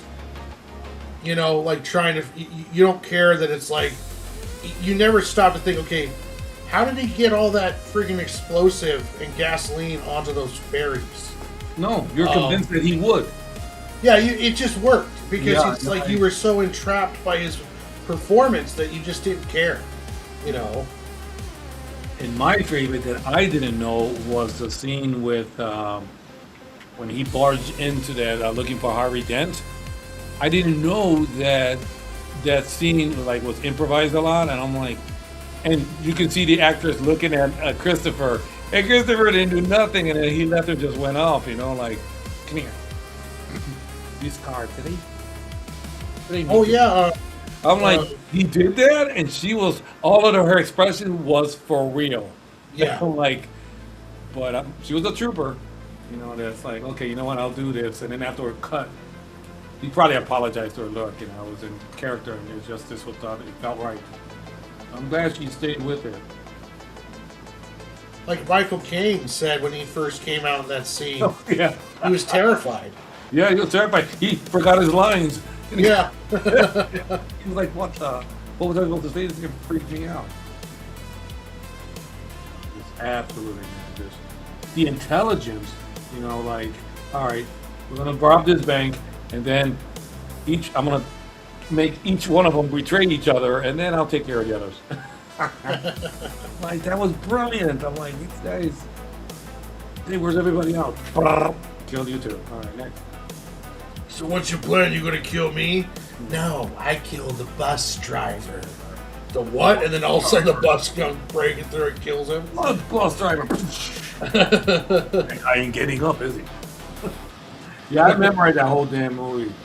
The scar part, like, yeah, everything. I was like, no, I gotta watch this again. And if it's on TV, it cannot be on YouTube because I'll stop everything. Like, I gotta watch it.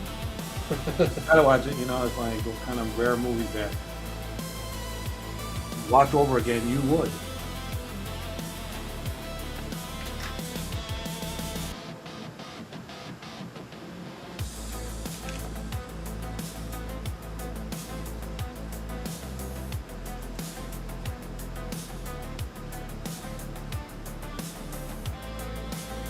I don't really want to kill you. What would I do without? Yeah, No. because if you take Heath Ledger's performance out of it, the movie's very flawed.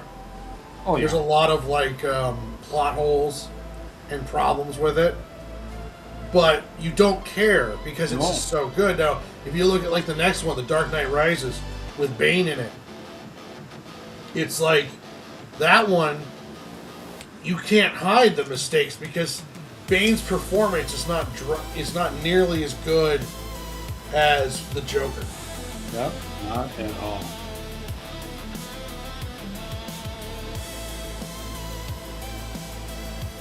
Catwoman's not that great. I did not like Anne Hathaway's Catwoman that much. She looked good in those. She looked good. Don't get me wrong. It's just she wasn't Catwoman. I guess. Now the Catwoman and Matt Reeves, Kravitz. Ooh. What do you think about that one? Yeah, that one I had to grow on me. It took me a while, I think. I thought it was one of the better castings of the movie. Really, it took me a minute. I have to admit, like I'm not sure if I'm convinced. But after a while, we watch it. After a little while, you're like, okay, I guess. I like it because her sexiness comes off more natural. Okay. And she also is a talented actress, so when her vulnerability shows through, it really shows through beautifully. So she can go from like being like this seductive, confident, kicking ass woman, and then she has these vulnerable parts like when she's dealing with Falcon and with Batman and the loss of her friend and all of this stuff that's happening. She does a really good job of playing that full range, kind of what you would see out of Batman, which Batman is three people. He's Bruce Wayne, the hurt child who lost his parents. He's Batman, the personification of fear, and then Playboy Bruce Wayne. And that personality is more of a mask than even Batman is. Mm-hmm. With Selina, you got three distinctive personalities out of her in the movie too.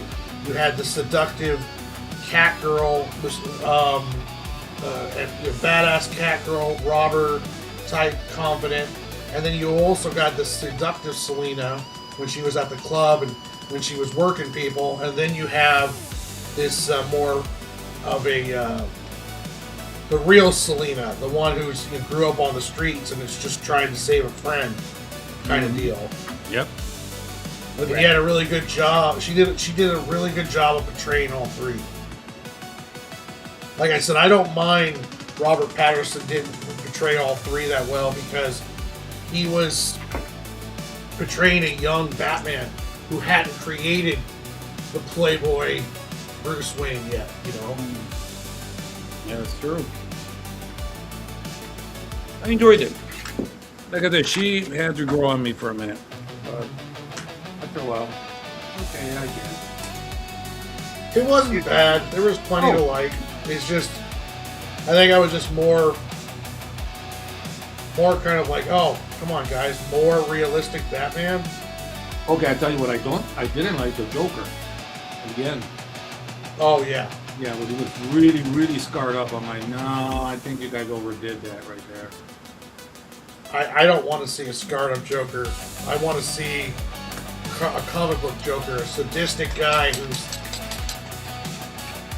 like in a suit, and at first you don't really take him that seriously, and then he slices someone's throat right in front of you. Yeah. Okay, that's the real deal.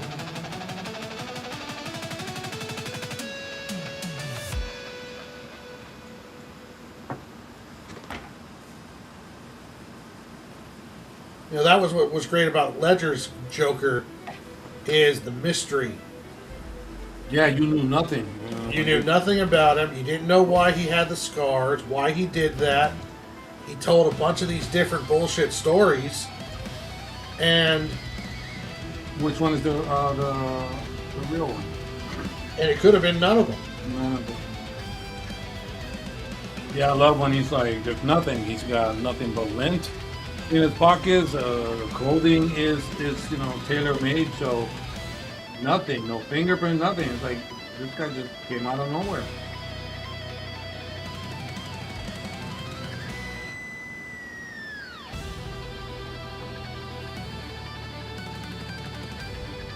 I wonder if in this lifetime we'll see another performance like that. I don't know. I do not know.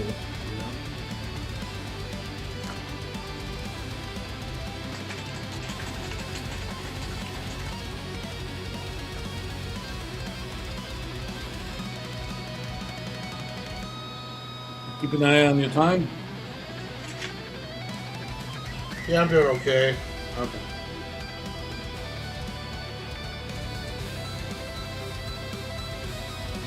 I got like another hour. Wait.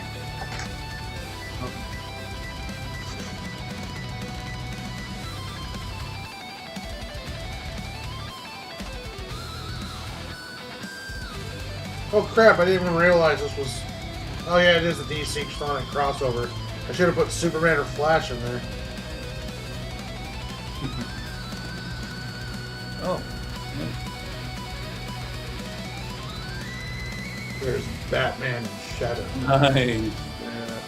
The Shadow. Wow. Lex Luthor and Robotnik. That makes total sense.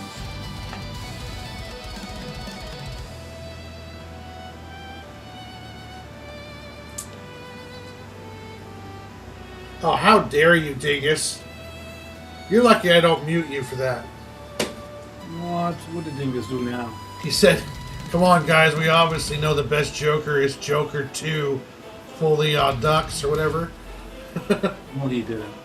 Yes, he did. I think we should... Do you think we should mute him for 24 hours? Let the hazing begin.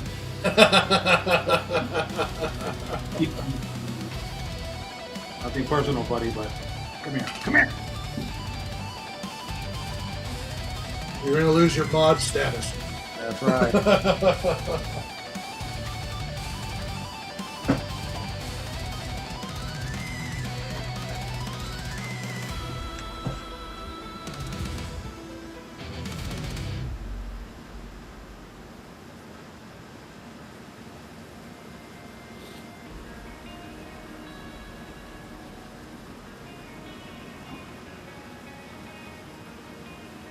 Leto, when he Leto was the one that did the other Batman, right? Leto, Yeah. what's his name? Didn't care for it at all. I was so just turned off. Like, no, who are you?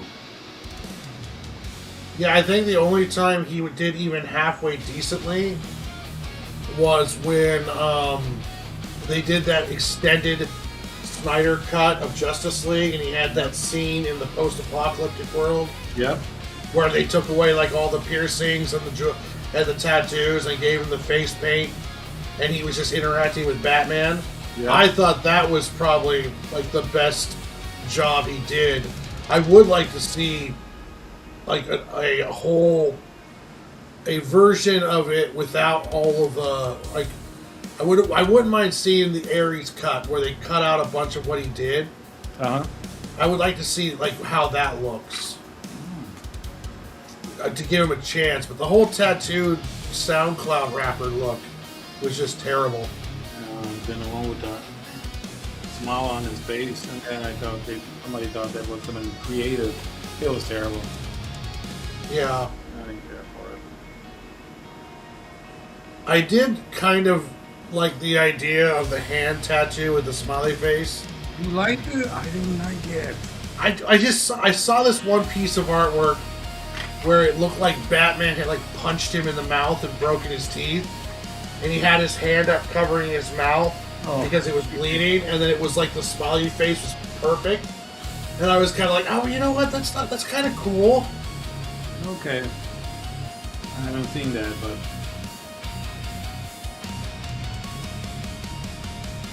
But it's Jared Leto, so you know. yeah.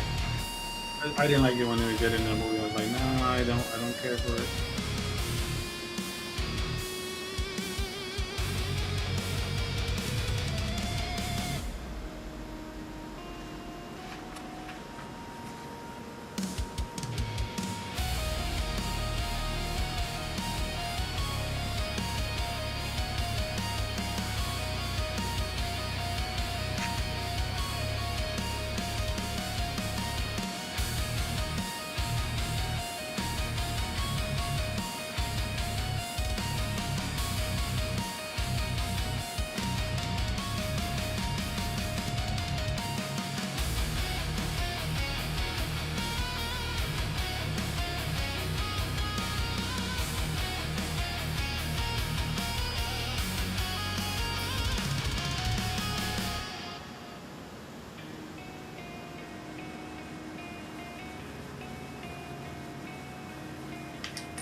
You just scared me. I thought you abandoned me. I'm like, what? No, he didn't.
Oh, nice. Jason tagged you. That's cool.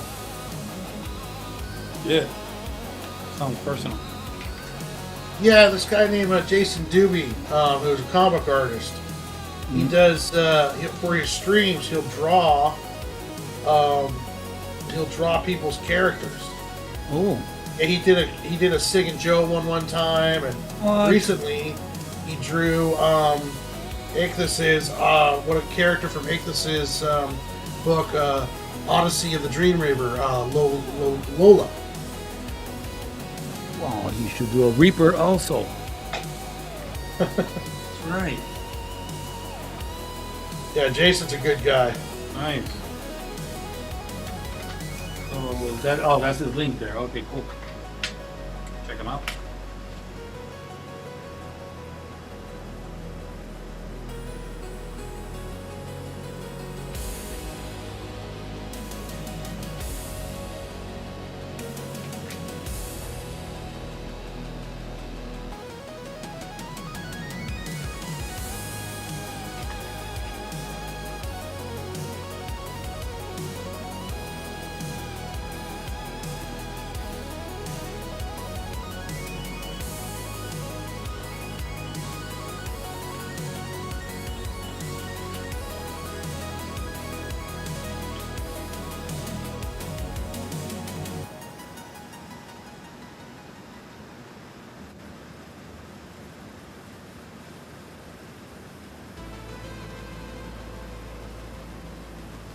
I thought it might be cool if we did that sometime. Like pick an indie character and draw it. Yeah. That would be fun.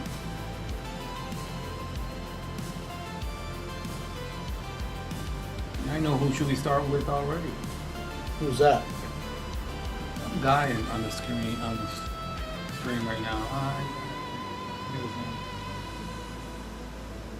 You want us to draw dead? What was that? You want us to draw dead the Grim Reaper? Who does? You do. Not me. I'm saying I know who we.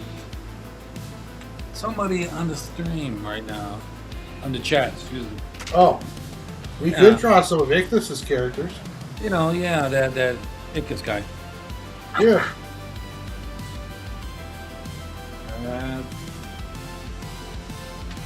I guess if you're still with us, watch it now.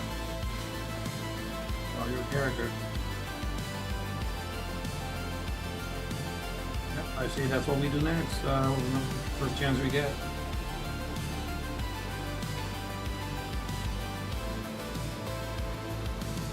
It is.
Oh, Ichthus's birthday is tomorrow. If you guys draw my characters, I'll definitely love to color your work for fun.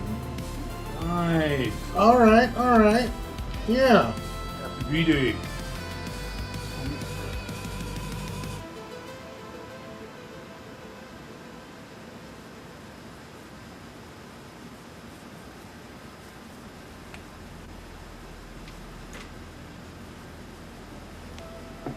I don't have my phone with me, so how are we doing with time?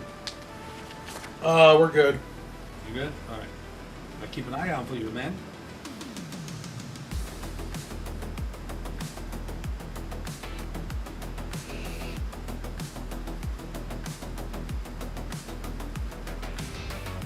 Neon lights on like a restless heart. City whispers secrets in the dark. Hey, that's my girl singing. I miss her. Footsteps echo in the empty park, chasing shadows. Yeah, she wants me, but I said I'm not easy. Okay, yes, I am easy, but you know, that's what I'm a little fight, you know. Hey, Melvin, some tacos and root beer. Okay, I'm yours. Whatever. You gotta play hard to get, man. Oh, the hell no. Tacos and root beer, forget it. I'm yours.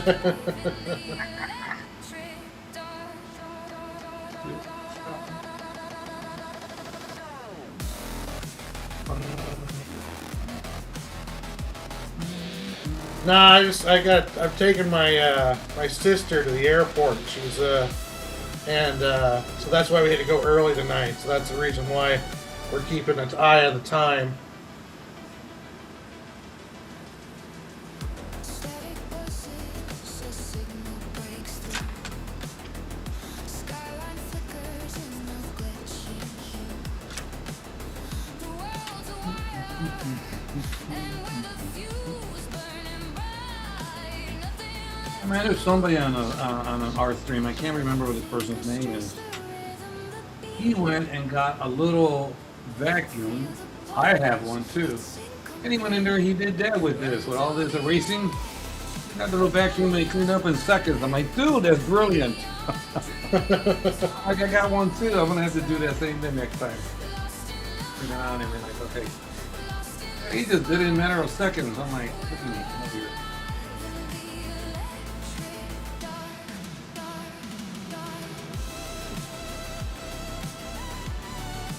Oh, dude, what are you doing, man? What are you doing, Robert Downey?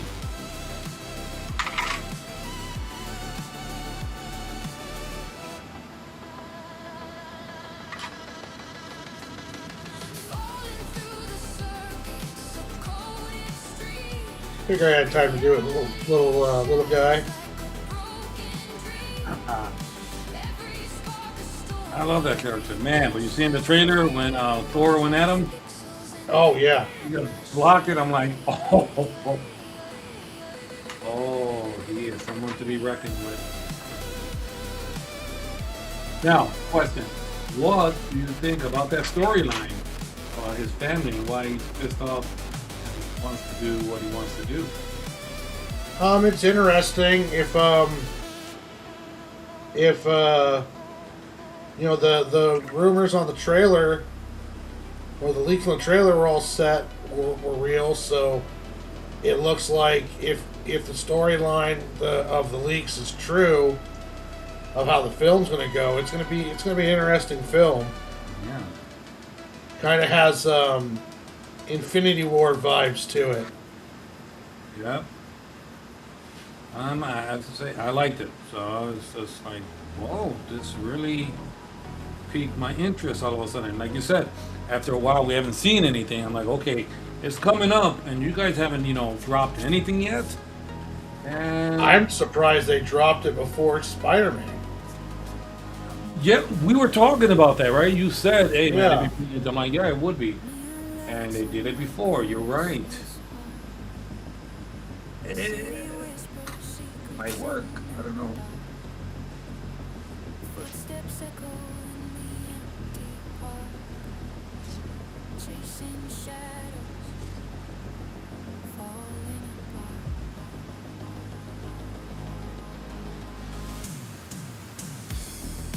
Run to the edge, don't look back. Neon dreams on a glowing track, lost in the hum, lost in the spark. We're alive in the electric dark.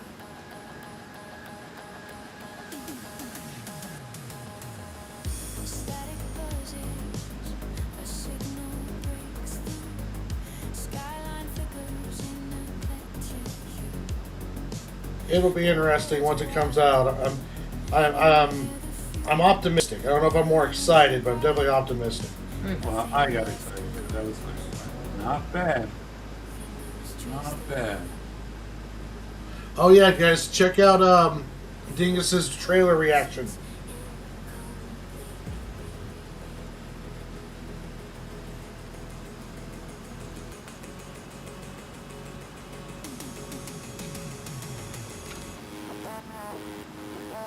Yeah, Dingus tried to put his trailer reaction out earlier than he did, and Disney was fucking Yeah. copyright striking people. And I'm thinking to myself, guys, you need hype for your movie. People talking good things about your movie trailer, and this stuff is going to bring you hype. Why on earth would you think it was good to smash down your audience talking about your movie? Good about it too.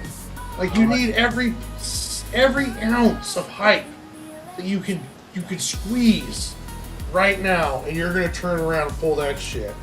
I was just like shaking my head when Dingus said that, told me that. I was just like, oh, those Disney morons. They just can't get nothing right. They just really can't get nothing right.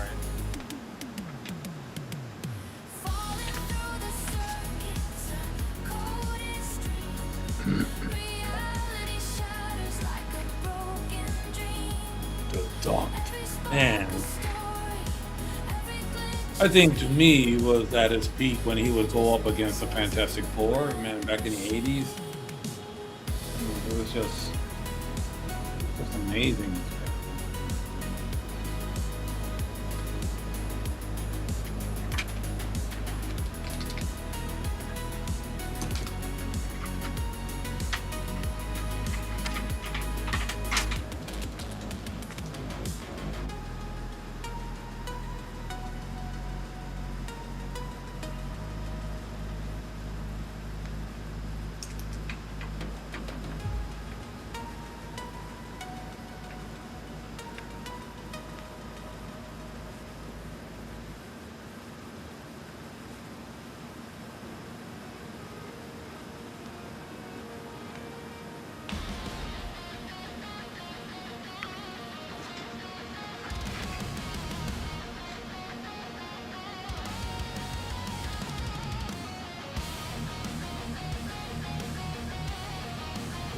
Nice.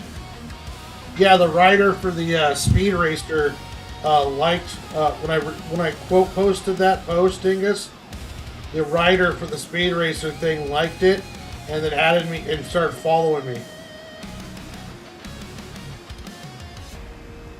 That's all you gotta do to get followed. You gotta be nice. Yeah, we did a review of the new Mad Cave Speed Racer book, and the writer of it saw it and liked Dingus, the first one, and then he saw the second one, and this time he followed me. Nice. That's pretty cool of him to do that. Yeah. So that's the trick. You gotta be nice. Man, I gotta work on that.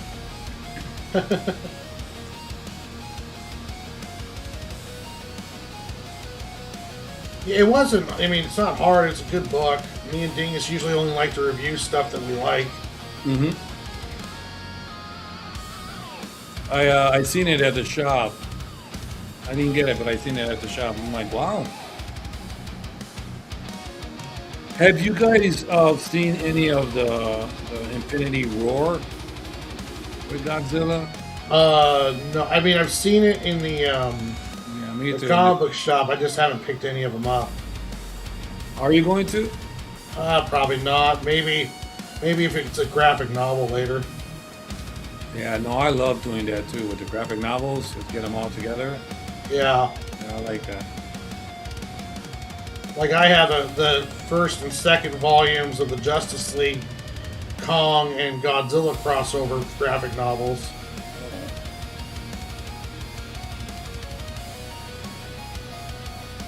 Yeah, I got a few, and I gotta finish a few too that I haven't. I think Conan by John Buscema. Who else? Dracula by I think Gene Colan. Oh, these are old school ones. I finished Spectre by Jim Aparo. God, this guy was amazing artist. He did one of the best Spectres I've ever seen. And they pulled it off too. They would do all of these unaliving of characters in a creative way. With a big old scissors and cut the guy in half. Where you only see his silhouette. And he's pushing on this big old scissor like, oh, you know, like, but that's it. You know, it's like, well, pretty creative. They didn't show no blood. Turn the guy into wood, put him into the wood chipper, but not really the wood chipper. Kind of sliced him into like little pieces, so he kind of piled them up. His old, very creative, man. I'm like, wow, and got away with it too. Nice. Yeah. And he's one I would love to see. Spectre. Him and the Demon. Yeah. Etrigan. I love the Demon, man. The rhyming I'm not too crazy about, but you gotta bring him along, man. They gotta do something with him.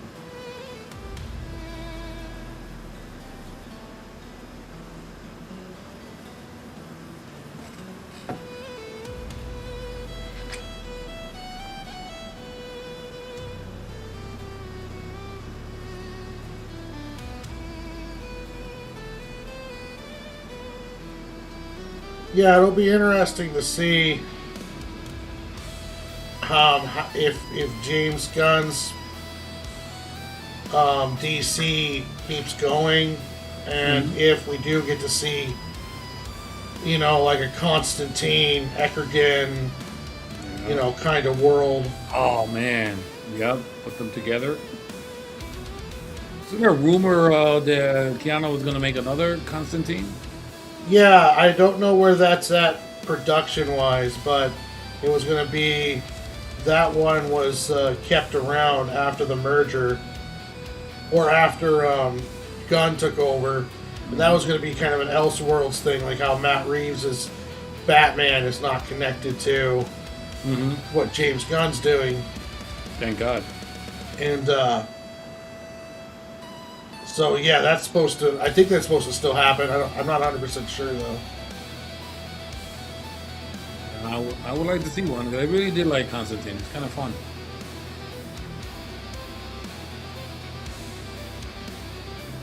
I think Keanu Reeves pulled it off, you know, portraying him just like a dork. You know, he doesn't care. Yeah. Doesn't care.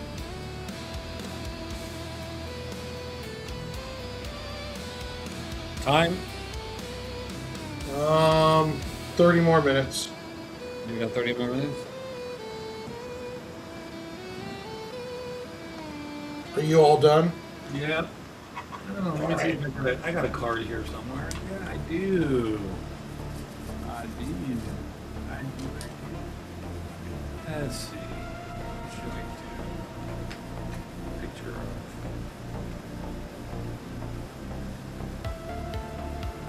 You know what I'm a little tired of is the Hulk. How he's portrayed, you know, with that actor. Oh, with yeah. Yeah, man. I wish, you know, I would bring back the Norton. I like Norton as Hulk. Yeah, but I really did like that Hulk. It's so extreme. Oh my gosh.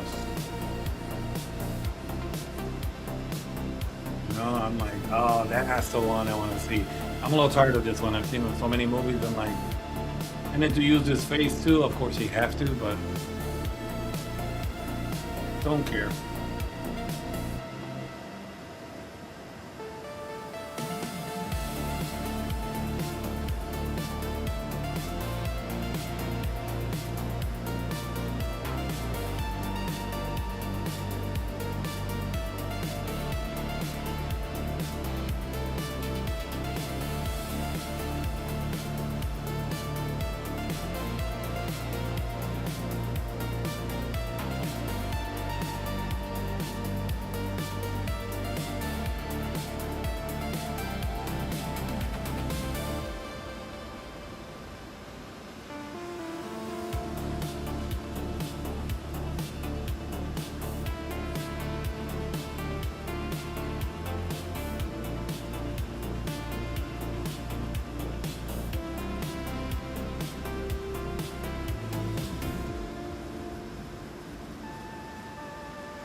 Yeah, Brand New Day is pretty stacked.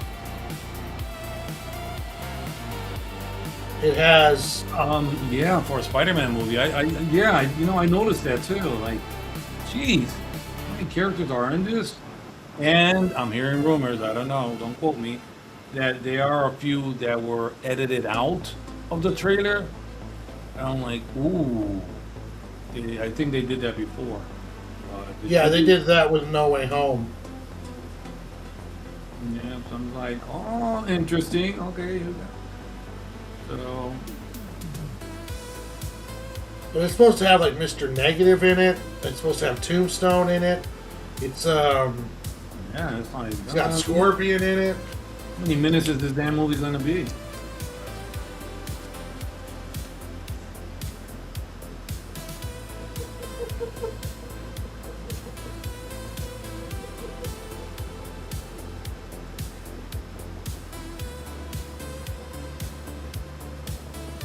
And it's got Sadie Sink playing some kind of mind control chick. Rumors Jean Grey. Other rumors are there's, I guess, a Spider-Man character that has that kind of telepathy. Oh, she young for Jean Grey? Well, it works if you're talking about after Secret Wars, a massive reboot centered around the X-Men. True.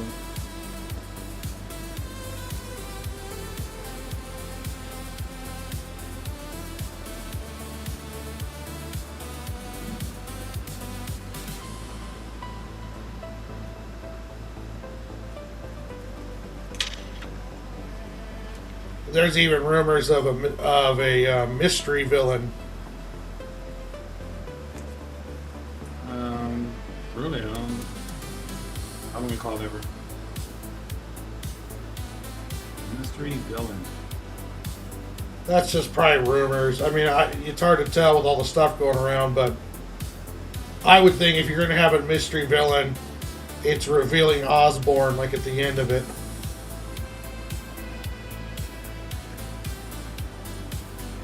Another goblin. Well, just Osborn, like at the very end, like a post-credit scene, or as it's wrapping up, and then you introduce Osborn, and then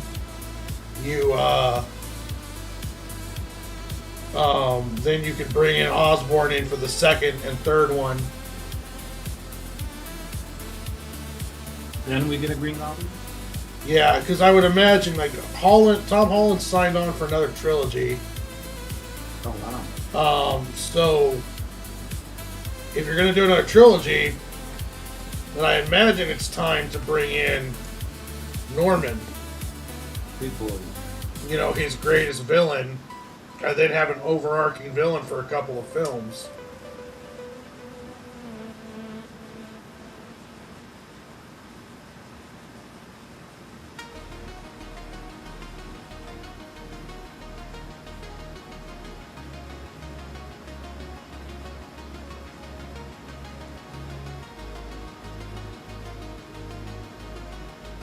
At least that's what I would think you would do.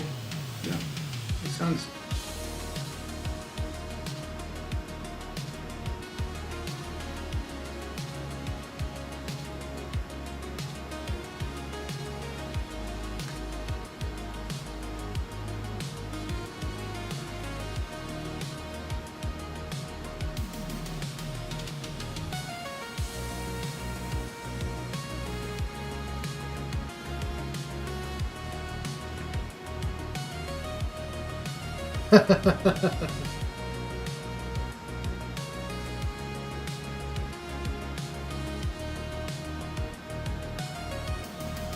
Adam Driver as Mr. Sinister. You know what? I've seen that.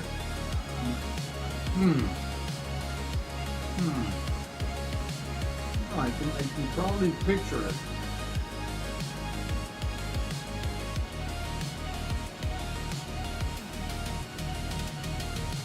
I thought Adam Driver was rumored for Magneto.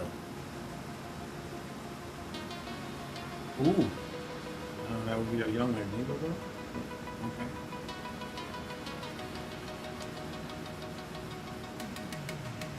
I mean, he can play good Sinister. Yeah. Now, which one do you prefer? Oh, I don't know.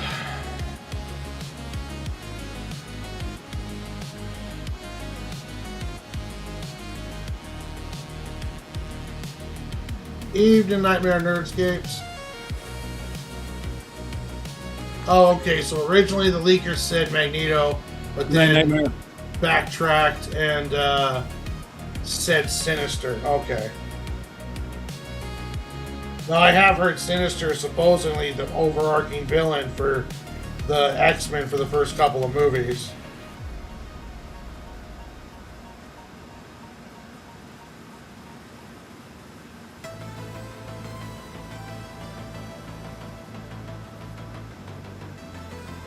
He says Evil Dead Burns is a mean damn movie. Yes. I love it. Mean as hell. I was there. I loved it. I know what he's talking about, too. Those were good.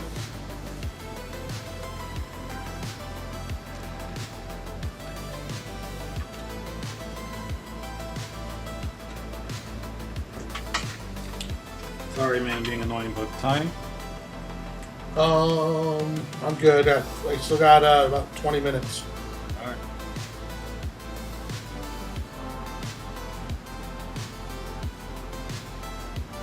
Want your sister be saying, hey, so you should have listened to Mal. Just to break in over here and you hear her yelling in the background. Put some pants on then. Come on, let's go. I don't want to put pants on. It's my drawing time. That's right. You know,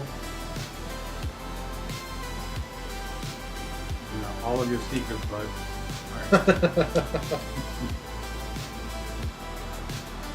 I ever really? Yes, you can request an episode theme for Art Brothers Nightmare anytime you want. What's he requesting? He has it. I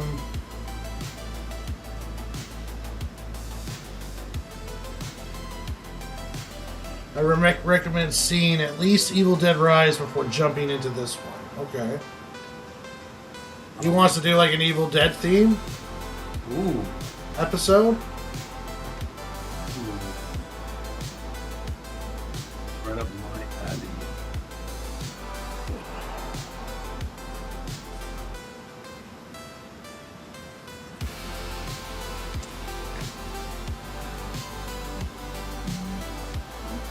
Okay, I'd love to see what you guys do with horror.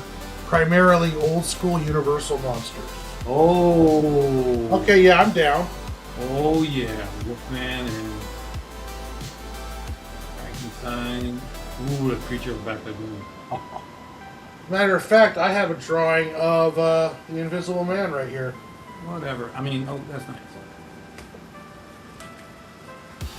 Boom. It took me a while, but I got it done. I love it. Yeah, it's one of the more complex drawings that I've ever done. No, it's joking. No way, don't lose it. Really right. No, I'm down. I'm down for sure. That'll definitely be a theme coming up. We, right now, Nightmares and Nerdscapes. He says the best Invisible Man he's ever seen. The line work is incredible. Yeah. We don't have to do it for Halloween by no means. Yeah, right now, next Monday will be Spider-Man. The following Monday, we're going to be doing a comic page. But then after that, I'll definitely keep Universal Monsters, because I would like doing that myself. It's on the list. That'll be on the list. I did it for. What did I do it for? Inktober? Yeah, I think I did it for Inktober. All of that. My first instinct would be to do Frankenstein, but I might do Creature of the Black Lagoon. Yeah. I like me some Creature of the Black Lagoon. Oh yeah.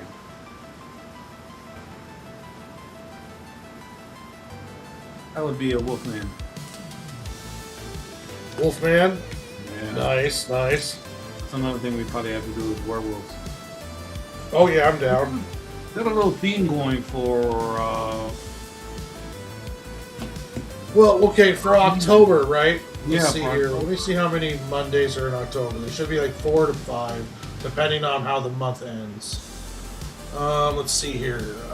August, October. We've got 4 Mondays for October. We could do like Wolfman, Frankenstein, Creature of the Black Lagoon, and Dracula. Yep. And do like a whole month of Universal characters. Yeah. I am down for that. Love it.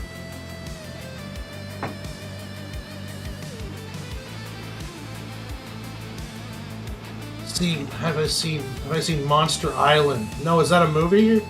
Monster Island. Why does that sound familiar? Yeah, it sounds really familiar. I love Creature of the Black Lagoon too. I need to watch.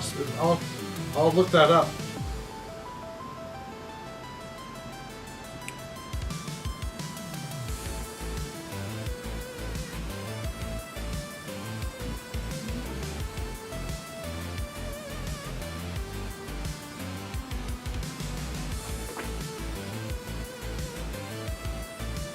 All depending on. Oh no, Dr. Jekyll, Mr. Hyde. Brilliant. Oh yeah, that'd be good. Yes. Oh, you would have to draw them side by side. That would be nice.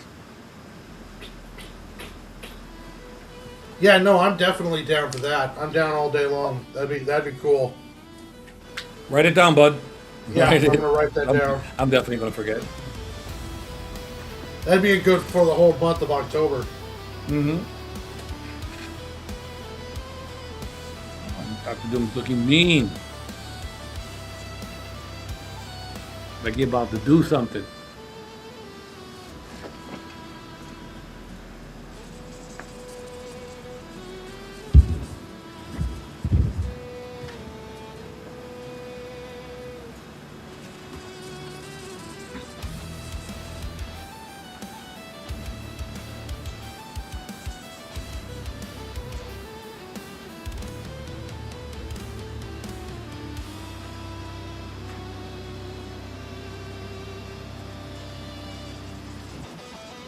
Yeah, if anyone wants to request stuff for us to draw, you're always welcome to do so, because there's sometimes where we're trying to figure out what we want to do, and fan requests are always welcome.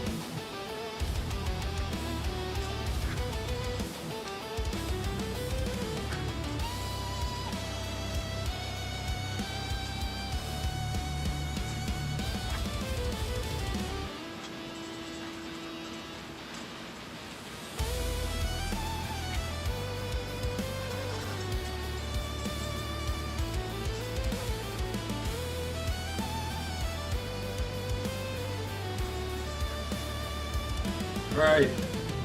Inktober 2023. I did Kelvin and Hobbes.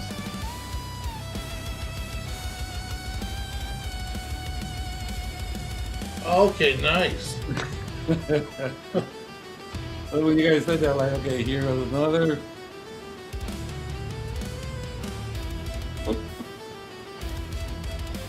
And not related, but I had to throw this in there when you guys said mentioned Speed Racer. Oh, very nice. Yeah, I did like a whole month of nothing but Kelvin and Hobbes. I loved it. That's badass.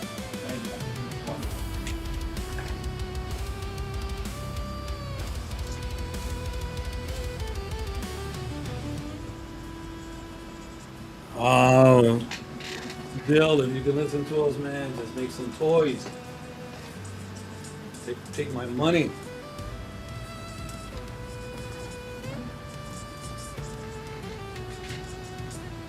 Yeah, part of me's all like, dude, Bill, I completely respect what you're doing, protecting your property. But other parts be like, come on, dude. I know. Thank you, Christine. Merchandise. I want some Calvin and Hobbes merchandise. Ooh, Prissy. Sailor Moon. I know you guys love that. Yeah. Ooh. Hi, Christine. My baby. Yeah. I'm yeah. down for Sailor Moon. Yep, definitely Sailor Moon. Thank you, Christine. If you have any ideas, throw them out there, baby.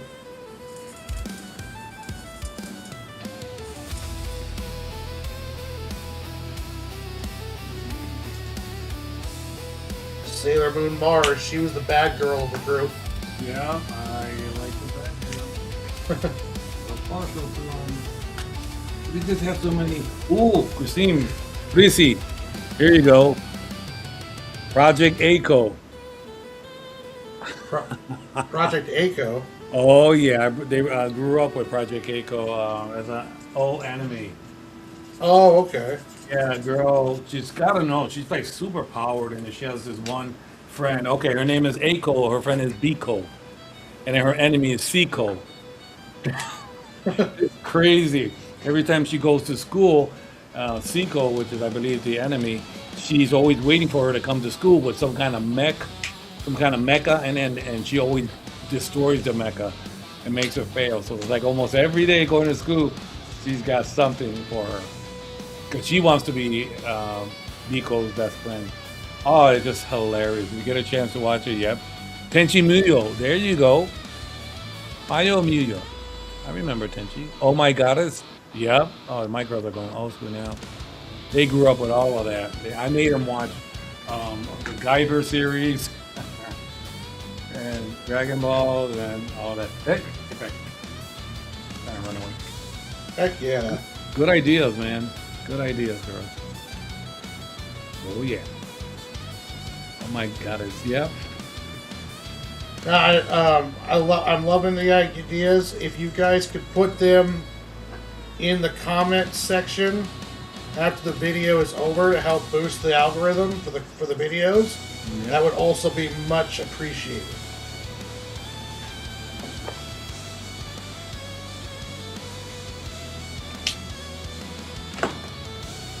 He looks mean.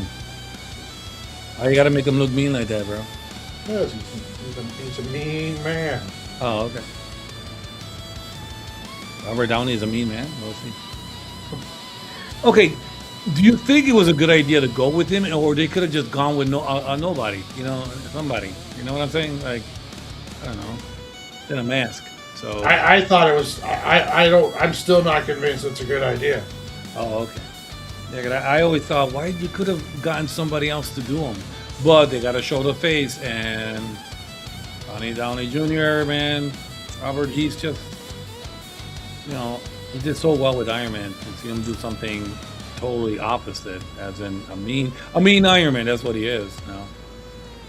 Well, I mean, apparently, he has no connection to Tony Stark. Yeah, I know. Yeah. Apparently, if the rumors are to be true.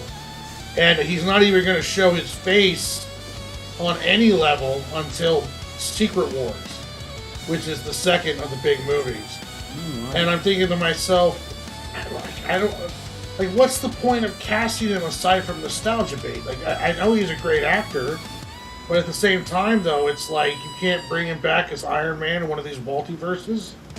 Yeah, true. Yeah. Instead of getting him in as a kind of like. He's not Tony Stark, but like if he takes his mask off or gets it knocked off, is everyone just going to pretend that he doesn't look just like Tony? Exactly. Thanks, Dingus. I appreciate it. Yeah, it was fun drawing him. Yeah, I love that hat. You know, the skulls in it. It's so cool. But yeah, boom. All right.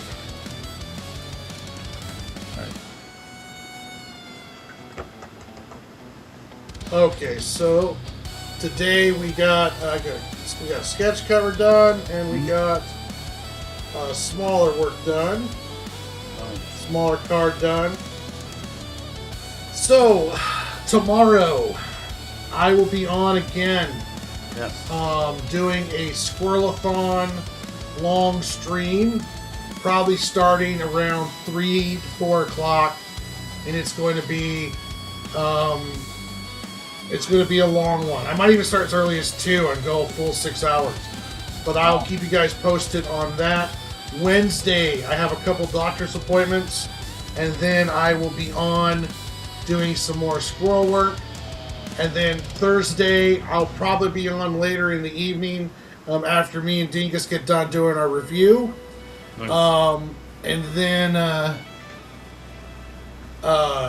Friday, I will be on the last panel where we're going over our top 5 alternate superhero movies. So superhero movies that aren't like Marvel and DC. Then Saturday and Sunday, I should be on doing more live draw streams with the Squirrel Books. I have the whole week off pretty much, so I'm going to be working hard on getting as much squirrel stuff done before I have to go back to work. So keep an eye out for that, guys. Mel, do you have anything coming up for yourself?